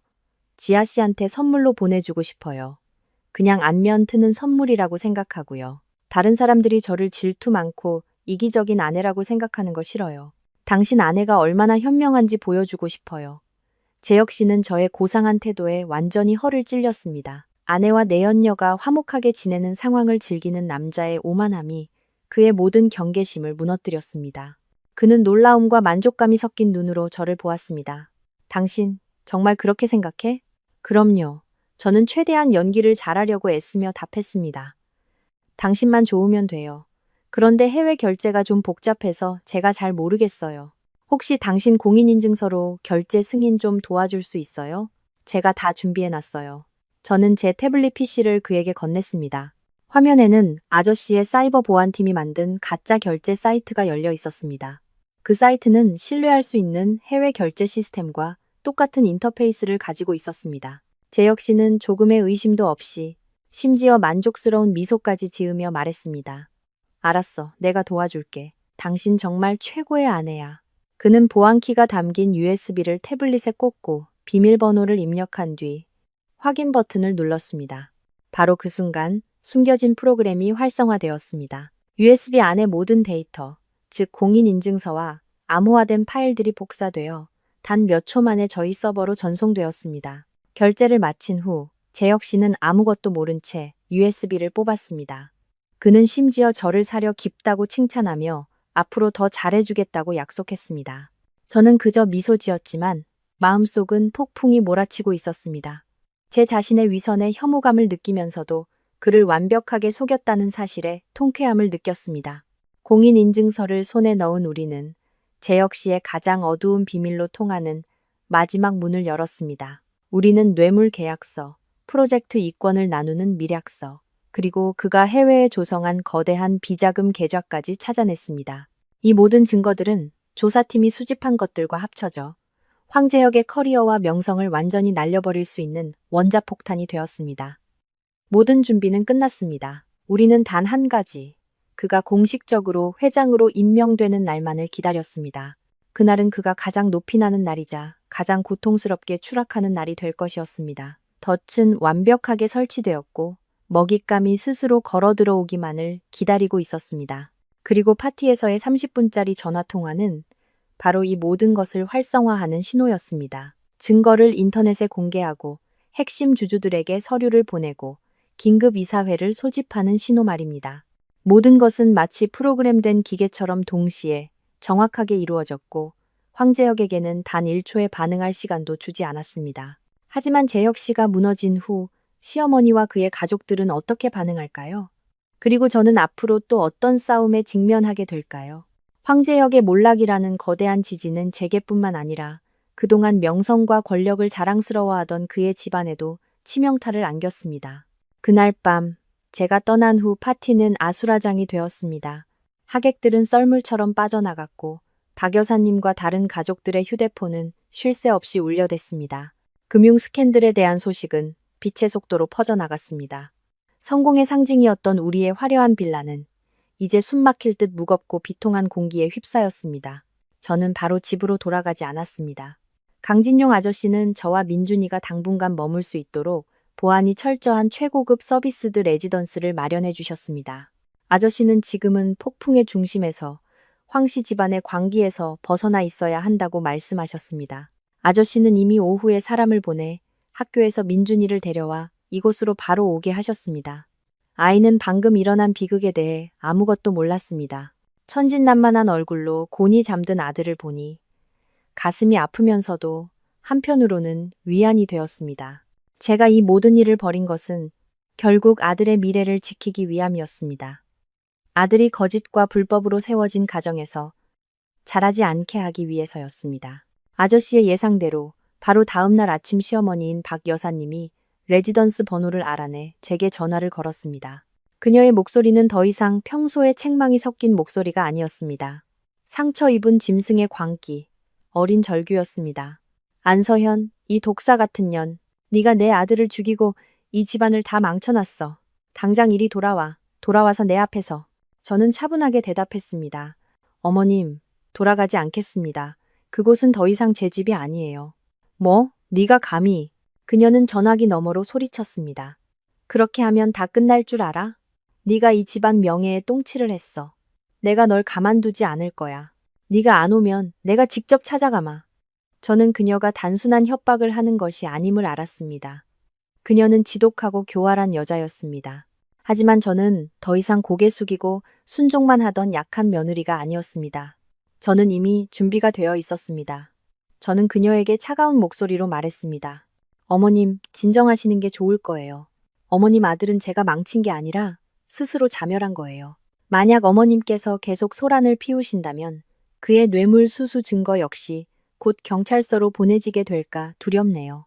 그때가 되면 단순히 회장직에서 물러나는 걸로 끝나지 않을 겁니다. 제 말은 그녀의 광기에 찬물을 끼얹는 것 같았습니다. 그녀는 말을 잇지 못했습니다. 제가 농담을 하는 것이 아님을 그녀도 알았습니다. 횡령 증거도 무서웠지만 뇌물 증거는 재혁 씨를 감옥으로 보낼 수 있었습니다. 그녀는 전화기 너머로 이를 갈았습니다. 내가 감히 날 협박해? 협박하는 게 아닙니다. 사실을 말씀드리는 것 뿐이에요. 어머님과 재혁 씨에게 두 가지 선택지를 드리죠. 첫째, 조용히 이혼하는 거예요. 저는 양육권과 제가 기여한 몫에 합당한 재산을 받겠습니다. 그럼 남은 증거들은 세상에 공개하지 않죠. 둘째, 계속 맞서는 거예요. 그럼 우리 다 함께 황재혁이 몇 년형을 받게 될지 지켜보죠. 결정은 어머님께 달렸습니다. 저는 그녀가 더 말할 기회를 주지 않고 전화를 끊었습니다. 휴대폰을 쥔 손이 떨렸습니다. 저는 잔인한 사람이 아니었지만 시어머니 같은 사람에게는 강경하게 나가는 것만이 그들을 멈추게 할 수 있는 유일한 방법이라는 것을 알았습니다. 그날 하루 종일 저는 기다렸습니다. 저 빌라에서 긴급 가족회의가 열리고 있을 것이 뻔했습니다.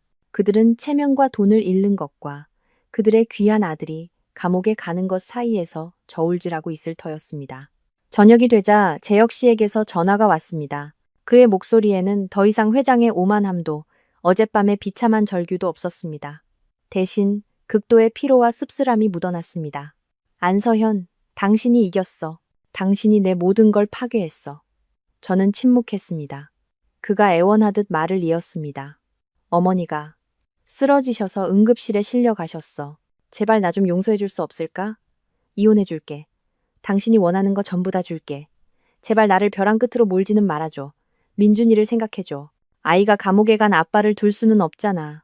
그가 아이를 언급하자 가슴이 무너져 내렸습니다. 그것이 저의 유일한 약점이었습니다. 저 역시 아이가 상처받는 것을 원치 않았습니다. 하지만 저의 용서가 또 다른 실수가 될 수도 있다는 것을 알았습니다. 저는 깊은 숨을 들이마셨습니다. 황재혁, 당신은 아이를 입에 담을 자격이 없어. 내연녀와 함께 있을 때, 나를 모욕할 때, 당신은 아이를 생각했어? 하지만 당신 말이 맞아. 나도 내 아들이 아빠 때문에 부끄러워하는 건 원치 않아. 저는 잠시 말을 멈추고 마지막 조건을 내걸었습니다. 좋아, 당신을 고발하지 않겠어. 대신 조건 없는 이혼 합의서에 서명해. 빌라를 포함한 우리 두 사람의 공동 명의 재산 전부는 내 소유가 될 거야. 당신은 양육권을 완전히 포기해야 하고 내 허락이 있을 때만 아이를 만날 수 있어. 그리고 가장 중요한 건 당신과 당신 가족은 앞으로 2번 다시 우리 모자의 삶에 끼어들지 않는 거야. 수아기 저편은 오랫동안 침묵이 흘렀습니다. 이것이 얼마나 가혹한 조건인지 저도 알았습니다. 그는 아내, 아들, 집, 재산을 모두 잃게 될 것입니다. 하지만 그것이 그가 치러야 할 대가였습니다. 마침내 그가 입을 열었습니다. 그의 목소리는 텅 비고 쉬어 있었습니다. 알았어. 그렇게 할게. 통화가 끝나고 저는 바닥에 주저앉아 눈물을 쏟았습니다. 이겼지만 마음속에는 조금의 기쁨도 없었습니다. 끔찍한 공허함만이 느껴졌습니다. 10년의 결혼 생활은 결국 차갑고 잔인한 거래로 끝이 났습니다. 며칠 후 저와 재혁 씨는 강진용 아저씨의 법률사무소에서 만났습니다. 그는 몰라보게 야위고 초췌해져 있었고 자신감 넘치던 눈빛은 사라지고 피로와 좌절감만이 남아 있었습니다. 그는 저를 쳐다보지 않고 변호사가 내미는 모든 서류에 묵묵히 서명했습니다.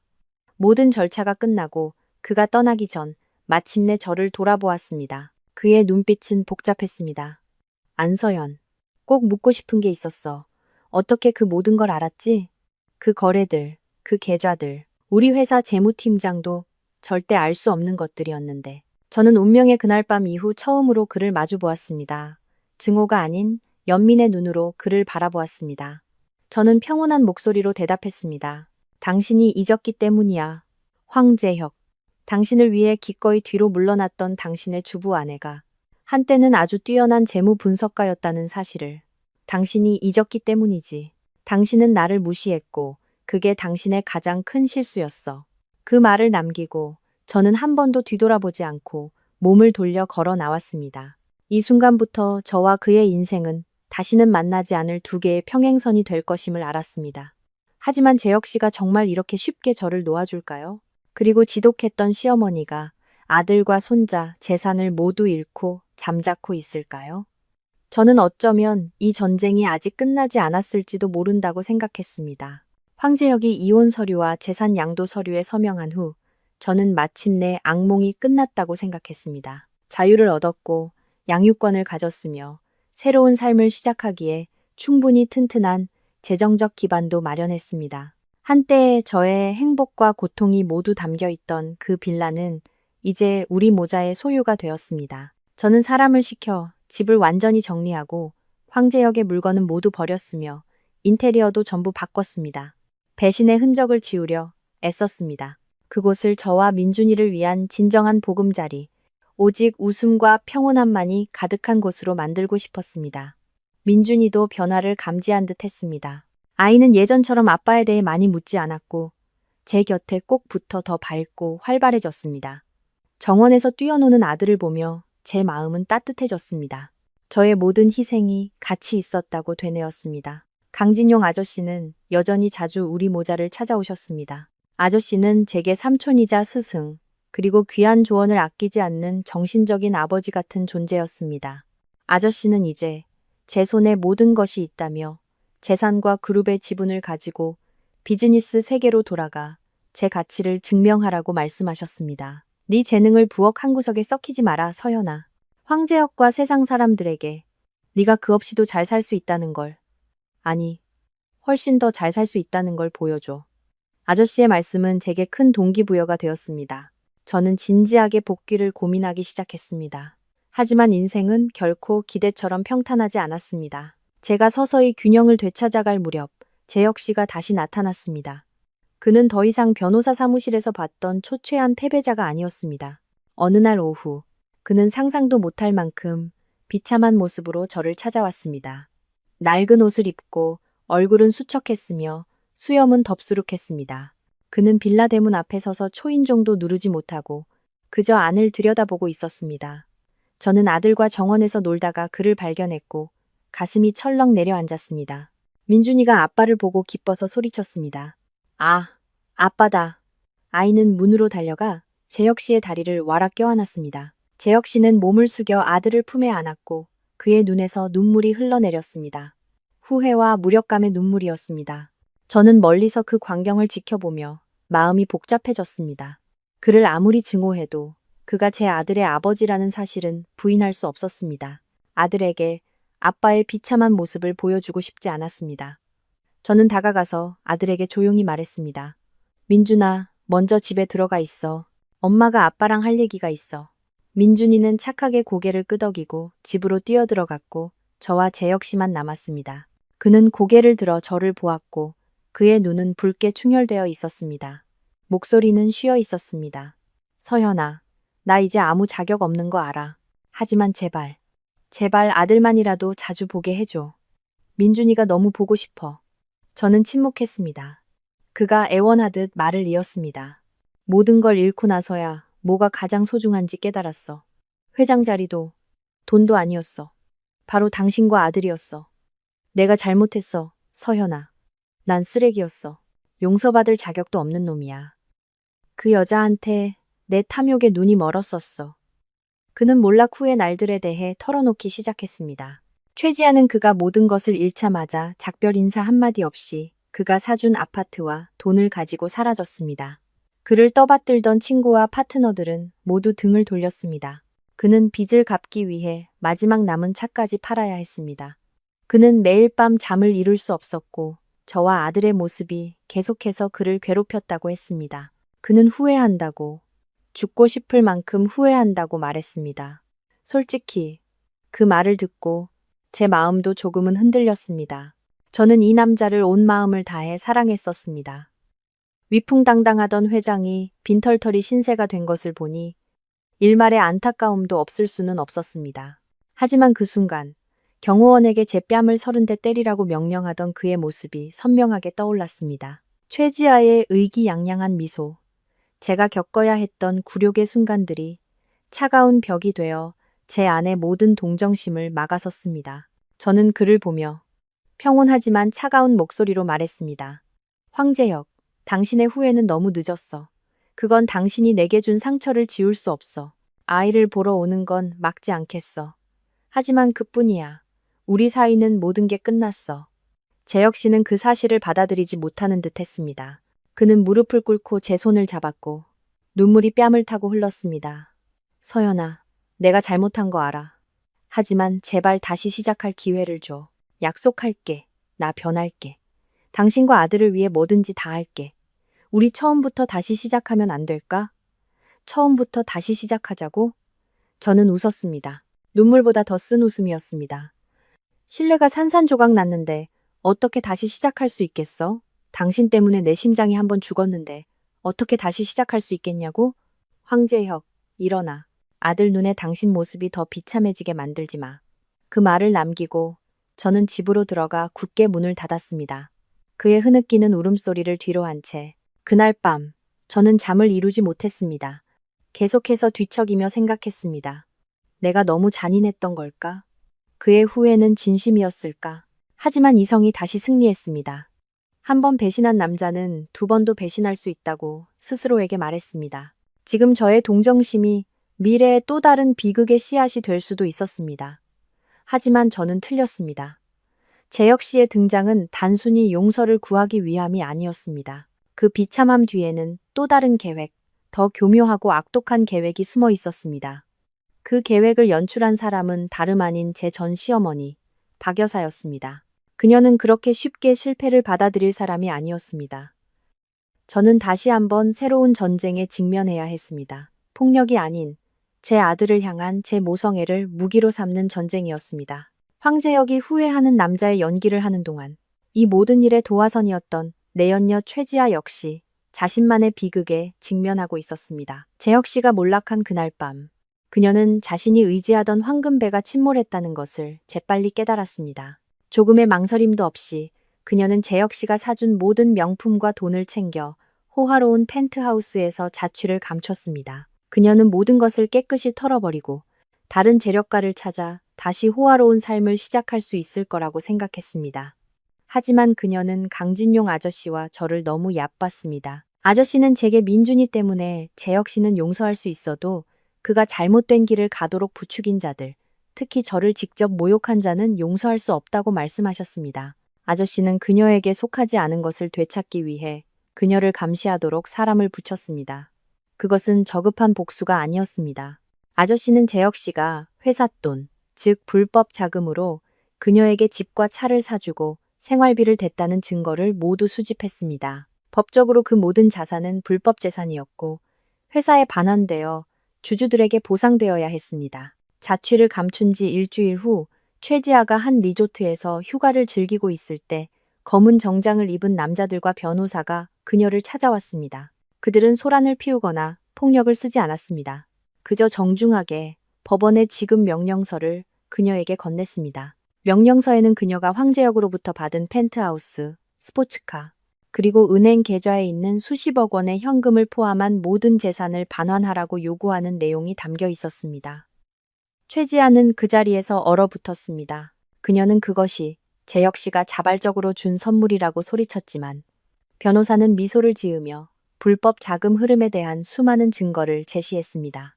변호사는 만약 그녀가 자발적으로 반환하지 않으면 작물 취득죄로 기소될 것이라고 분명히 말했습니다. 그녀가 감옥에 갈 수도 있는 범죄였습니다. 감옥에 갈 위기에 처하자 최지아는 완전히 무너졌습니다. 그녀의 오만하고 의기양양한 모습은 사라지고 두려움과 공황 상태만이 남았습니다. 그녀는 서류에 서명하고 모든 것을 반환하는 것 외에는 다른 선택지가 없었습니다. 호화로운 삶을 살던 모델에서 단 하루 만에 그녀는 빈털터리가 되었고 심지어 과거의 낭비벽 때문에 빚더미에 앉게 되었습니다. 하지만 그녀의 비극은 거기서 끝나지 않았습니다.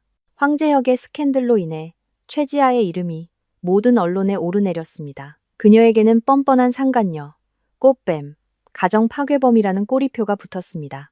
원래도 그리 잘 나가지 않던 그녀의 모델 경력은 이제 완전히 끝났습니다. 그렇게 이미지가 추락한 사람과 협력하려는 브랜드나 디자이너는 아무도 없었습니다. 돈도 직업도 없이 그녀는 친구들에게 외면당하고 여론의 비난을 받았습니다. 그녀는 호화로운 아파트에서 쫓겨나 과거의 좁고 축축한 단칸방으로 돌아가야 했습니다. 너무나 급작스러운 추락에 그녀는 현실을 받아들일 수 없었습니다. 그리고 광기에 휩싸인 그녀는 저를 찾아왔습니다. 그날 저녁 식사를 준비하고 있는데 초인종이 울렸습니다. 인터폰 화면을 보니 최지아가 매우 비참한 모습으로 서 있었습니다. 머리는 헝클어져 있었고 얼굴은 수척했으며 예전의 화려하고 날카로운 모습은 온데간데 없었습니다. 그녀는 값싼 옷을 입고 있었고 두 눈은 증오로 붉게 충혈되어 있었습니다. 저는 문을 열지 않았습니다. 더 이상 이 여자와 얽히고 싶지 않았습니다. 하지만 그녀는 가지 않았습니다. 그녀는 문을 쾅쾅 두드리며 제 이름을 소리쳤습니다. 안서연, 너 당장 나와, 이 나쁜 년. 네가 날 망쳤어. 재혁 씨도 네가 망쳤다고. 그녀의 고함 소리는 이웃들의 주의를 끌었습니다. 저는 이를 크게 만들고 싶지 않아 어쩔 수 없이 문을 열었습니다. 저를 보자마자 최지아는 미친 듯이 달려들어 저를 핥히려 했습니다. 하지만 아저씨가 우리 모자를 보호하기 위해 배치해둔 경호원들이 재빨리 그녀를 막았습니다. 그녀는 발버둥치며 온갖 쌍욕을 퍼부었습니다. 다 너 때문이야. 네가 아니었으면 내가 이렇게 되진 않았어. 넌 위선적이고 악독한 년이야.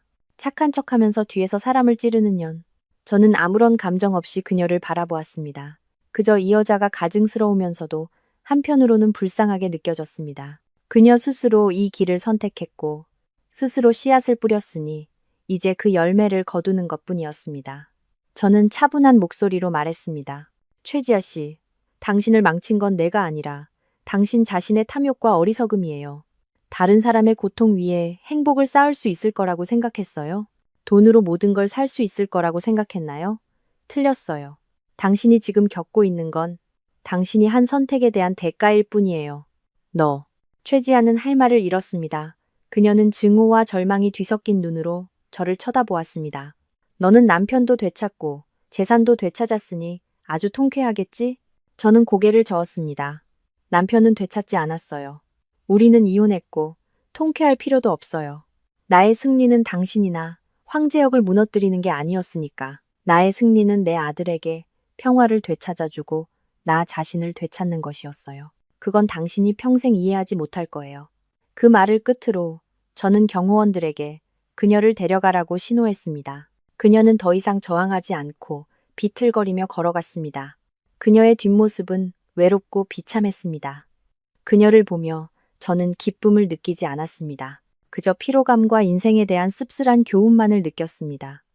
탐욕은 사람을 아주 빠르게 정상으로 이끌 수도 있지만 지옥의 가장 깊은 곳으로 끌어내릴 수도 있다는 것을. 최지아의 운명은 그렇게 결정되었습니다. 하지만 저는 몰랐습니다. 다른 곳에서 아들의 몰락과 전 며느리의 반격을 목격한 제 전 시어머니 박 여사가 이제 새로운 계획을 꾸미고 있다는 것을. 그녀는 저와 정면으로 맞서는 것이 불가능하다는 것을 깨달았습니다. 그녀는 다른 길을 택하기로 결정했습니다. 저의 유일한 약점인 모성애를 겨냥하는 길이었습니다. 그리고 후회하는 아버지 역할을 맡은 황제혁은 그녀의 새로운 체스판에서 가장 중요한 말이었습니다. 전쟁은 끝나지 않았습니다. 그저 더 조용하지만 훨씬 더 위험한 단계로 접어들었을 뿐이었습니다. 우리 모자의 삶은 그렇게 다소 위태로운 평온 속에서 흘러갔습니다. 겉보기에는 모든 것이 정리된 듯 했습니다. 재혁 씨는 더 이상 찾아와 괴롭히지 않았고 박 여사님도 나타나 소리치며 욕설을 퍼붓지 않았습니다. 저는 강진용 아저씨의 지도 아래 그룹의 업무에 참여하기 시작했습니다. 30%의 지분을 손에 쥔 저는 이사회의 한자리를 차지하게 되었습니다. 처음에는 많은 의심과 탐색의 눈초리가 있었습니다. 그들은 제가 단지 운과 다른 사람의 도움에 의지해 그 자리에 오른 주부라고 생각했습니다. 하지만 저는 그들이 저를 얕볼 기회를 주지 않았습니다. 저는 제가 가진 모든 금융 지식과 숱한 역경을 통해 갈고 닦은 날카로운 감각을 이용해 예리한 분석과 전략을 제시했습니다. 재혁 씨가 남긴 낡은 경영 시스템의 허점을 지적하고 효율적인 구조조정 방안을 제안했습니다. 점차 저는 이사회의 다른 멤버들로부터 존중을 얻기 시작했습니다. 그들은 저를 다른 눈으로, 실력을 인정하는 눈으로 보기 시작했습니다.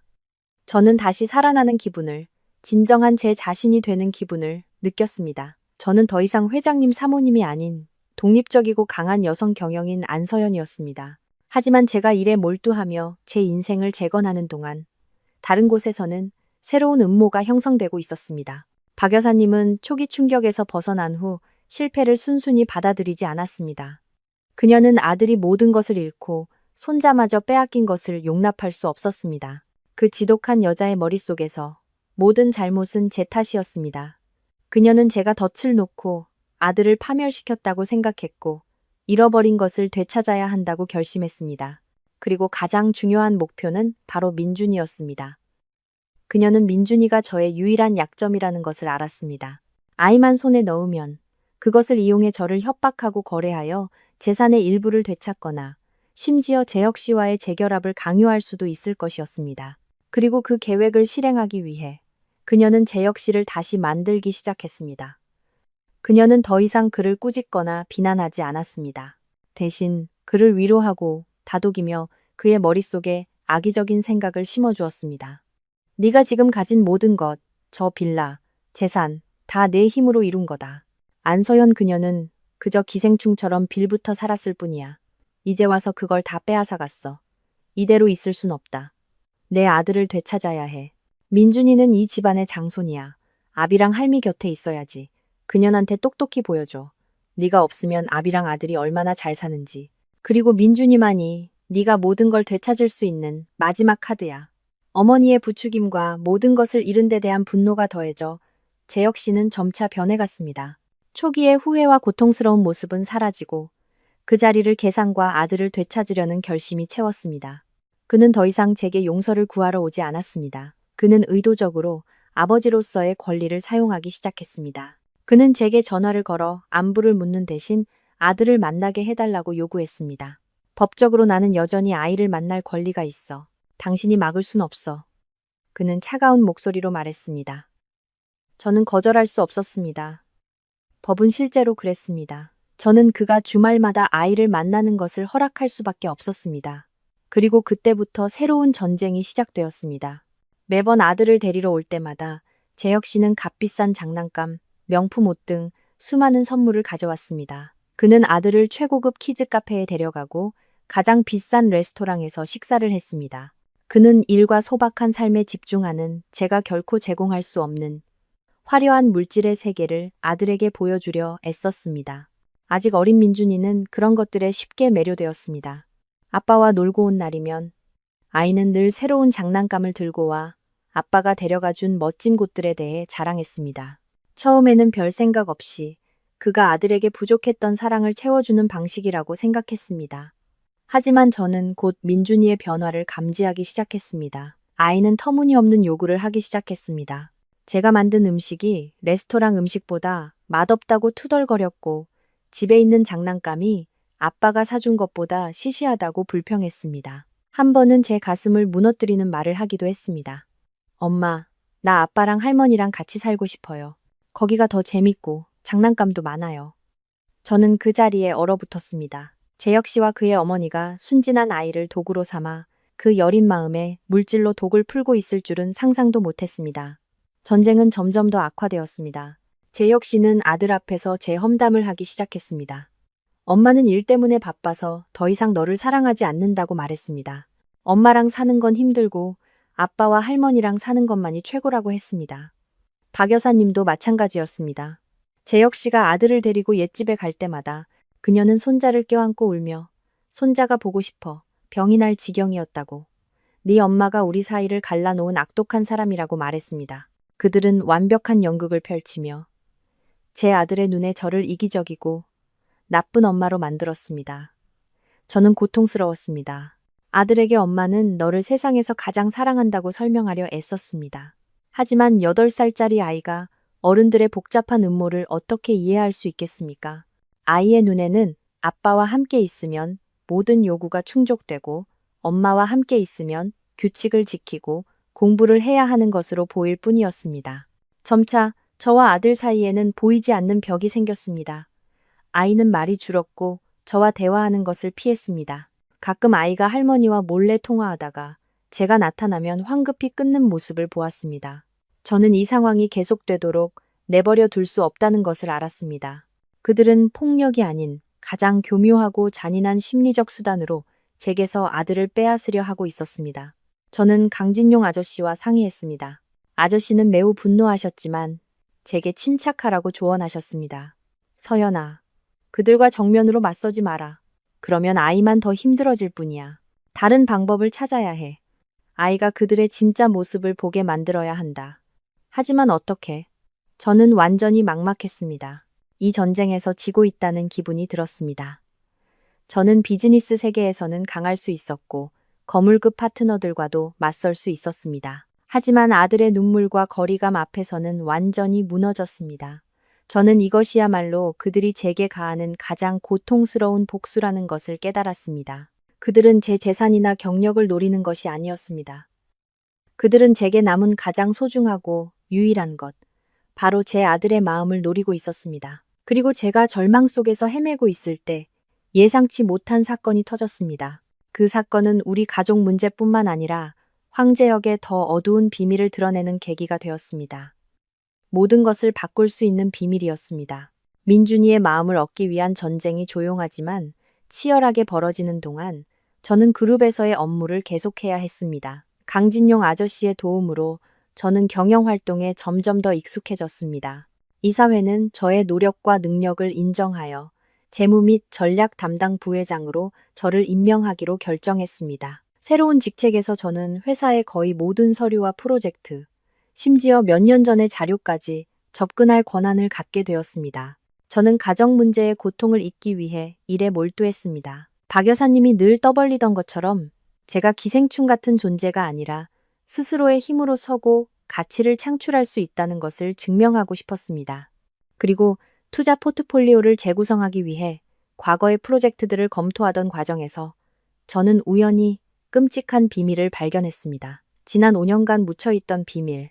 황제역의 횡령이나 배임보다 훨씬 더 어둡고 잔인한 비밀이었습니다. 그것은 5년 전 강남의 한 고급 주상복합 아파트 건설 프로젝트였습니다. 재혁 씨와 HW그룹의 명성을 한 단계 끌어올린 초기 대형 프로젝트 중 하나였습니다. 겉보기에는 막대한 이익을 가져다 준 성공적인 프로젝트였습니다. 하지만 먼지 쌓인 서류철을 넘기면서 저는 무언가 잘못되었다는 것을 느꼈습니다. 건축 자재 비용 보고서의 숫자들이 이상했습니다. 철근, 강철, 시멘트와 같은 중요한 항목들은 모두 최고급 품질에 매우 높은 비용으로 기록되어 있었습니다.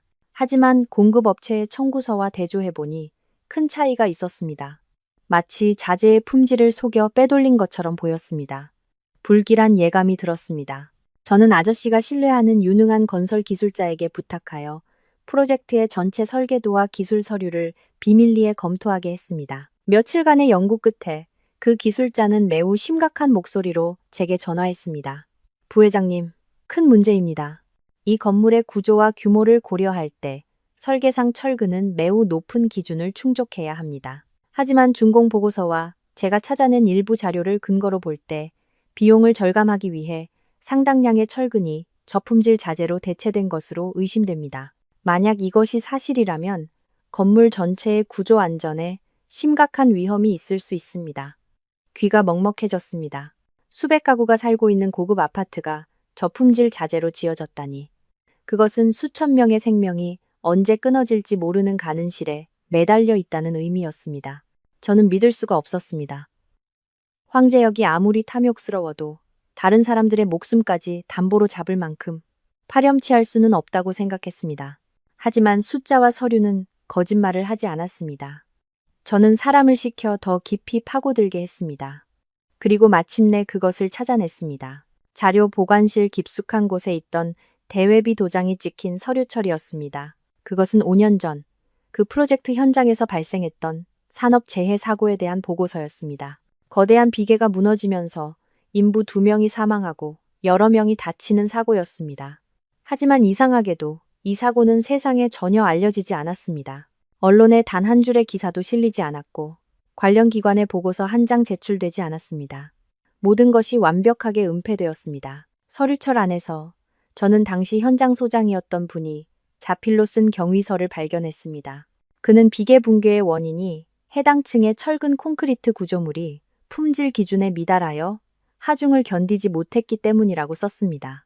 그는 당시 프로젝트 책임자였던 황제혁에게 여러 차례 위험을 경고했지만 모두 묵살당했다고 했습니다. 그리고 저는 저를 완전히 무너지게 한 종이 한 장을 발견했습니다.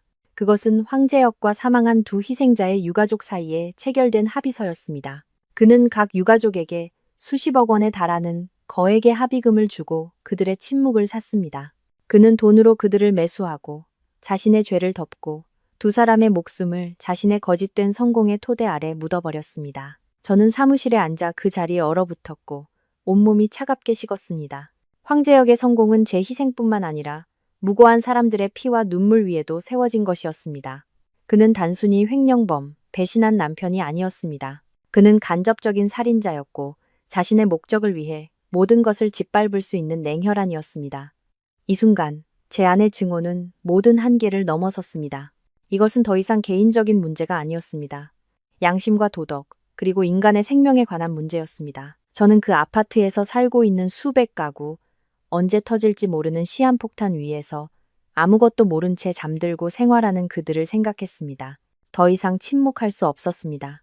저는 즉시 강진용 아저씨에게 전화해 모든 사실을 알렸습니다. 아저씨는 듣고 나서 오랫동안 침묵하셨습니다. 저는 그의 무거운 숨소리를 통해 분노가 끓어오르고 있음을 느낄 수 있었습니다. 마침내 아저씨가 단호하게 말씀하셨습니다. 서연아, 이 일은 그냥 덮을 수 없다. 모든 것을 세상에 밝혀야 해. 사망한 두 인부뿐만 아니라 그곳에 살고 있는 수천 명의 안전을 위해서라도 말이다. 이것은 더 이상 너 혼자만의 싸움이 아니다. 우리 사회 전체에 대한 우리의 책임이다.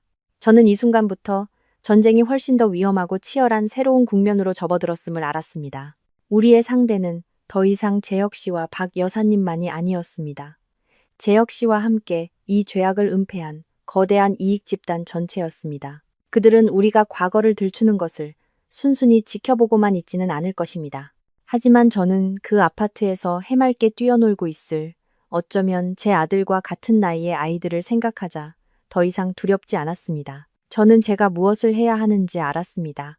제 아들을 되찾기 위해서뿐만 아니라 이미 세상을 떠난 이들의 정의를 되찾고 살아있는 사람들을 지키기 위해 싸워야 했습니다. 그리고 그러기 위해서는 증인이 필요했습니다. 5년 전 사고의 진실을 아는 유일한 사람. 그 경위서를 썼던 현장 소장님. 하지만 그는 지금 어디에 있으며 과연 그가 그토록 막강한 세력에 맞서 증언할 용기를 낼 수 있을까요?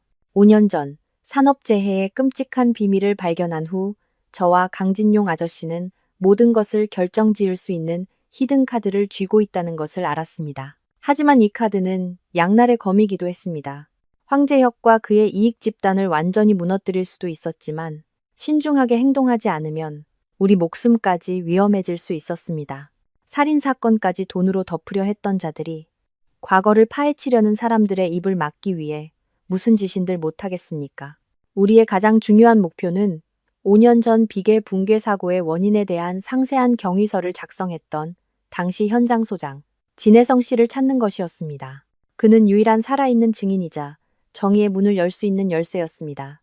하지만 사고 이후 진혜성 씨는 감쪽같이 사라졌습니다. 회사의 인사기록에는 그가 자진 퇴사했다고만 적혀 있었고 아무도 그의 행방을 몰랐습니다. 아저씨는 최고의 조사팀을 동원해 그의 행방을 추적했습니다. 수색은 몇 주 동안 계속되었습니다.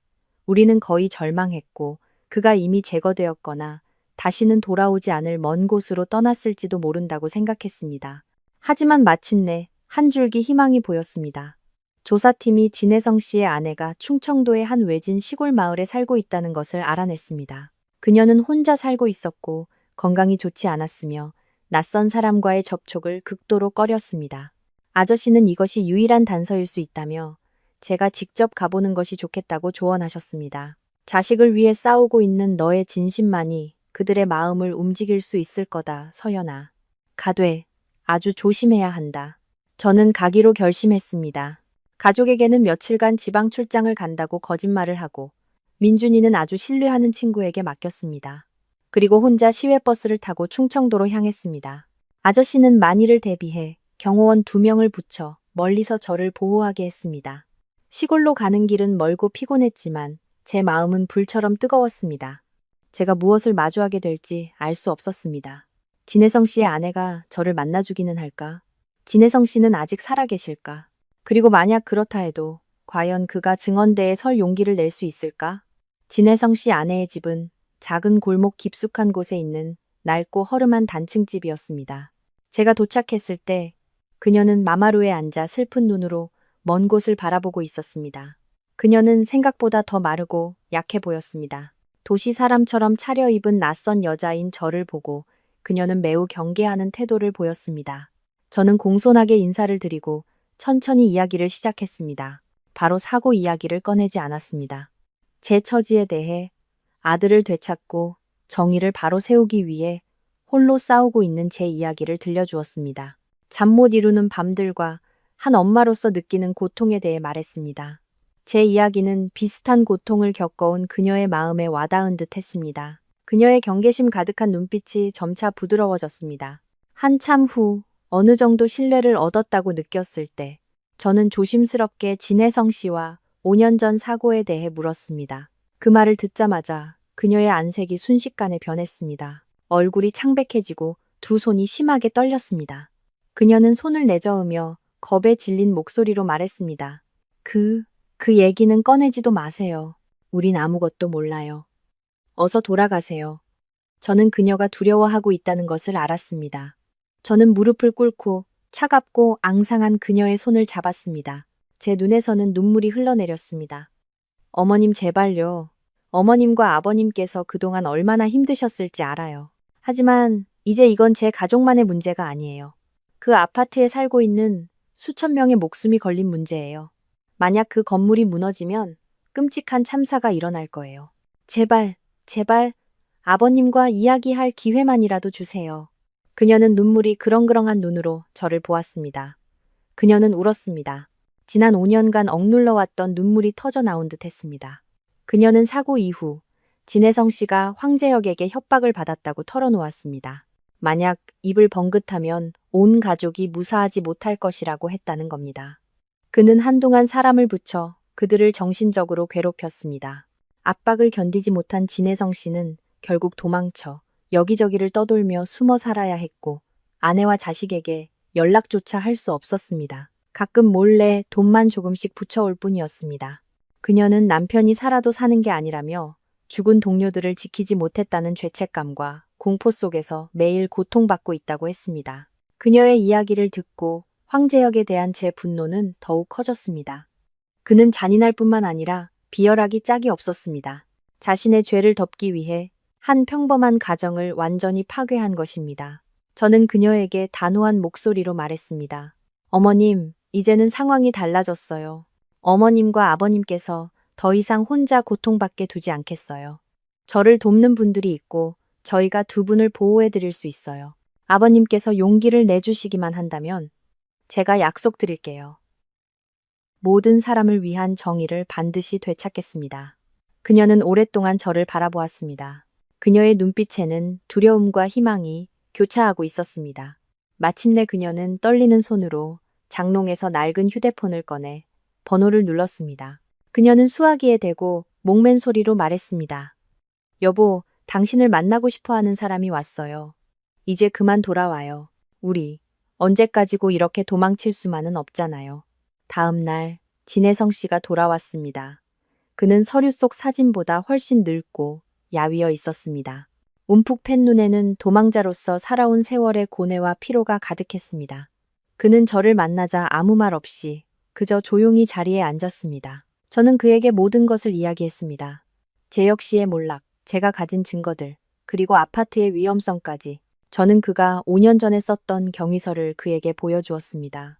자신의 필체를 보자 진혜성 씨의 앙상한 어깨가 떨리기 시작했습니다. 그는 얼굴을 감싸 쥐고 아이처럼 흐느꼈습니다. 그것은 너무나 오랫동안 억눌려왔던 죄책감과 무력감의 눈물이었습니다. 진정을 되찾은 후 그는 저를 보았습니다. 그의 눈에는 이전에는 볼 수 없었던 결의가 서려 있었습니다. 그는 쉬었지만 강철 같은 목소리로 말했습니다. 안 부회장님, 저는 지난 5년간 죄인으로 살아왔습니다.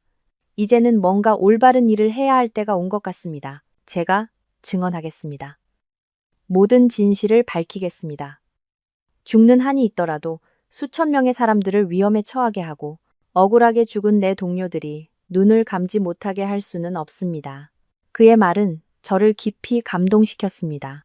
저는 우리가 가장 중요한 마지막 퍼즐 조각을 얻었음을 알았습니다. 그날 밤, 아저씨는 사람을 보내 진혜성 씨 가족을 절대적으로 안전한 곳으로 모셨습니다. 모든 것이 마지막 전투를 위해 준비되었습니다. 하지만 저와 아저씨는 알고 있었습니다. 우리가 이 카드를 공식적으로 꺼내는 순간 황재혁과 그의 네트워크는 가만히 앉아서 죽음을 기다리지는 않을 것이라는 것을, 이전보다 더 크고 더 격렬한 폭풍이 우리를 기다리고 있을 것이 분명했습니다. 그리고 이번에는 생사를 건 대결이 될 것이었습니다. 진혜성 씨가 증언에 동의하면서 우리의 싸움은 완전히 새로운 차원으로 접어들었습니다. 이것은 더 이상 내부적인 금융 스캔들이나 가족 분쟁이 아니라 매우 복잡한 정황을 가진 중대한 형사 사건이 되었습니다. 강진용 아저씨는 즉시 국내 최고의 형사 전문 변호인단을 선임했습니다. 사고 관련 서류, 진혜성 씨의 경위서와 증언 등 모든 증거 자료가 철저하게 준비되어 상급 수사기관에 직접 제출되었습니다. 5년 전 사건의 재수사 소식이 새어나가기 시작하자 HW그룹은 다시 한번 흔들렸습니다. 하지만 이번에는 여론 때문만이 아니라 관련된 자들의 공포 때문이었습니다. 당시 금융비리로 구속 수사를 받던 황재혁은 진혜성 씨가 나타났다는 소식을 듣고 완전히 무너졌습니다. 그는 자신의 마지막 희망이 사라졌음을 알았습니다. 횡령죄로는 몇 년의 징역형을 받을 수 있겠지만 사망사고를 은폐하고 부실공사로 수천 명을 위험에 빠뜨린 죄는 훨씬 더 큰 대가를 치르게 할 것이었습니다. 그리고 우리의 예상대로 재혁 씨의 이익 집단이 움직이기 시작했습니다. 재혁 씨가 무너지면 자신들도 함께 끌려 들어갈 것이기 때문에 그들은 진실이 밝혀지는 것을 내버려 둘 수 없었습니다. 1년의 비열한 공작이 시작되었습니다. 첫째, 그들은 진혜성 씨를 매수하려 했습니다. 사람을 보내 그의 안전가옥으로 찾아가 5년 전 재혁 씨가 입막음용으로 줬던 돈의 몇 배에 달하는 거액을 제시했습니다. 해외에서의 새로운 삶까지 약속했습니다. 단지 그 경위서가 강압에 의해 쓰였다고 증언을 바꿔달라는 조건이었습니다. 하지만 진혜성 씨는 거절했습니다. 5년간의 죄책감은 충분했습니다. 그는 그들에게 돈으로는 양심을 살 수 없소. 부자로 죄인으로 사느니 가난해도 깨끗하게 죽겠소 라고 말했습니다. 매수가 실패하자 그들은 협박으로 전환했습니다. 진혜성 씨의 가족은 끊임없이 익명의 협박 문자나 전화를 받았고 심지어 수상한 자들이 집 주변을 어슬렁거리며 심리적 압박을 가했습니다. 하지만 강진용 아저씨 쪽 사람들의 철통 같은 보호 덕분에 그들의 모든 음모는 실패했습니다. 동시에 그들은 저를 공격하기 시작했습니다. 이전보다 더 악랄한 명예훼손 캠페인이 벌어졌습니다.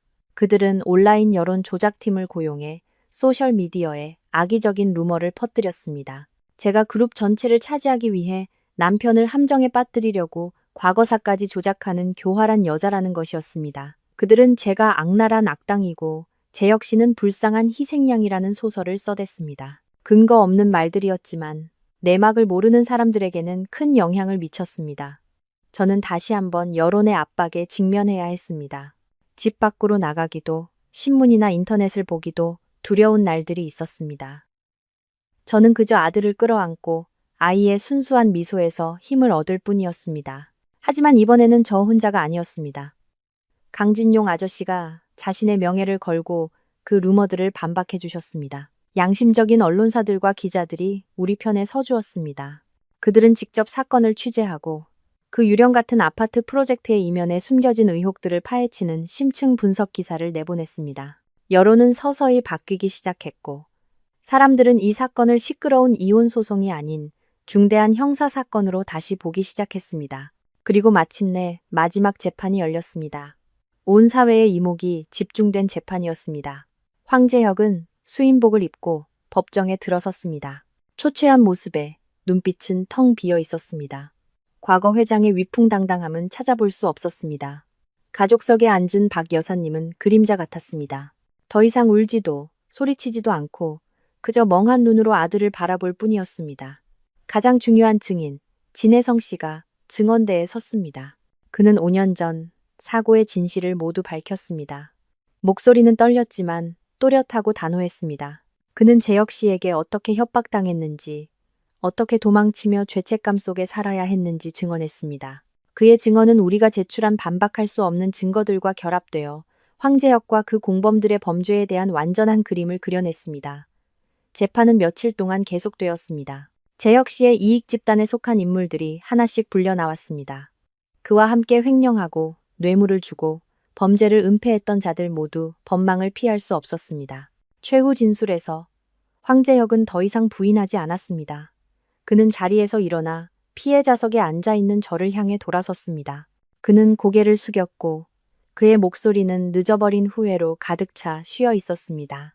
안서연 씨, 모든 것이 제 잘못입니다. 저는 제 야망과 이기심 때문에 모든 것을 잃었습니다. 당신에게 상처를 주었고 우리 아들에게 씻을 수 없는 죄를 지었으며 용서받지 못할 범죄를 저질렀습니다. 당신에게 용서를 구하지 않겠습니다. 단지 제가 죗값을 치른 후에 당신과 아들이 평온한 삶을 살 수 있기를 바랄 뿐입니다. 정말 미안합니다. 그 말을 끝으로 그는 울음을 터뜨렸습니다. 진심으로 자신의 잘못을 깨달은 자의 눈물이었습니다. 하지만 모든 것이 너무 늦었습니다. 최종 판결이 선고되었습니다. 황재혁은 업무상 횡령, 뇌물 공여, 건설산업기본법 위반, 범인 은닉 등 수많은 죄목으로 매우 무거운 형을 선고받았습니다. 그의 네트워크에 속한 모든 이들 또한 법의 심판을 받았습니다. 마침내 정의가 실현되었습니다. 그날 법정을 나서자 하늘이 이상할 정도로 맑고 푸르렀습니다. 저는 민준이를 품에 꼭 껴안고 깊은 숨을 내쉬었습니다. 피와 눈물로 얼룩진 길고 긴 싸움이 끝났습니다. 제가 이겼습니다. 하지만 기쁨을 가져다주는 승리는 아니었습니다. 그것은 정의와 진실의 승리였지만 한 가족의 파멸이라는 대가를 치른 승리였습니다. 강진용 아저씨가 제 곁으로 와 어깨에 손을 얹었습니다. 다 끝났다 서연아. 이제부터는 새로운 삶을 살아라. 네가 겪어온 모든 것에 보상받을 만한 삶을. 저는 눈물을 머금고 아저씨를 보며 미소 지었습니다. 네, 새로운 삶이요. 하지만 그 새로운 삶은 어떤 모습일까요?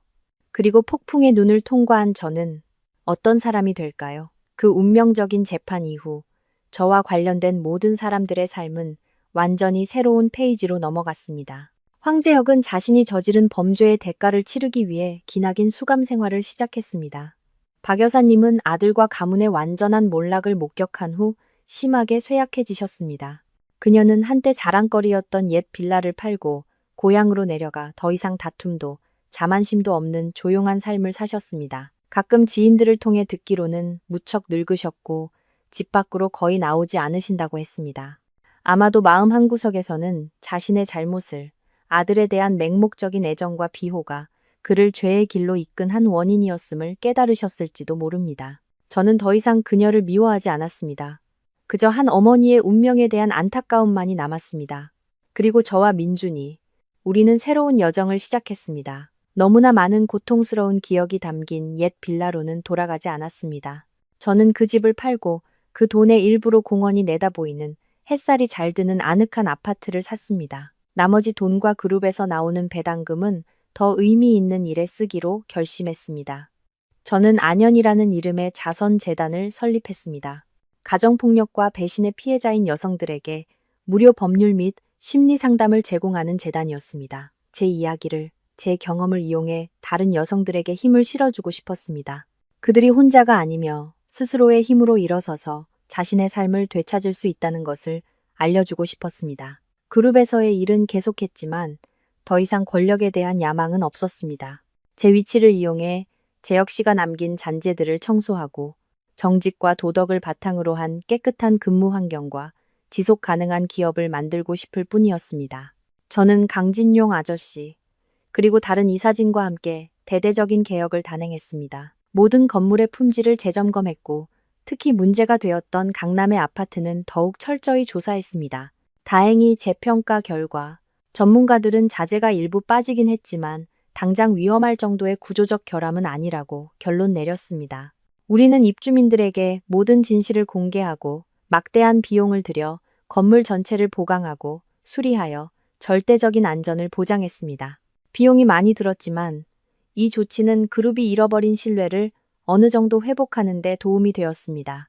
제 삶에는 더 이상 화려한 파티나 값비싼 명품이 없었습니다. 소박했지만 의미로 가득 찼습니다. 매일 아침 제가 직접 아이를 학교에 데려다주고 오후에는 아이를 데리고 와 함께 저녁을 만들고 숙제를 봐주었습니다. 주말이면 우리 모자는 함께 공원을 산책하거나 자선재단의 활동에 참여했습니다. 저는 행복했습니다. 외부의 물질이 아닌 내면의 평화에서 오는 진정한 행복이었습니다. 가끔 저는 민준이를 데리고 교도소로 재혁 씨를 면회하러 갔습니다. 용서했기 때문이 아니었습니다.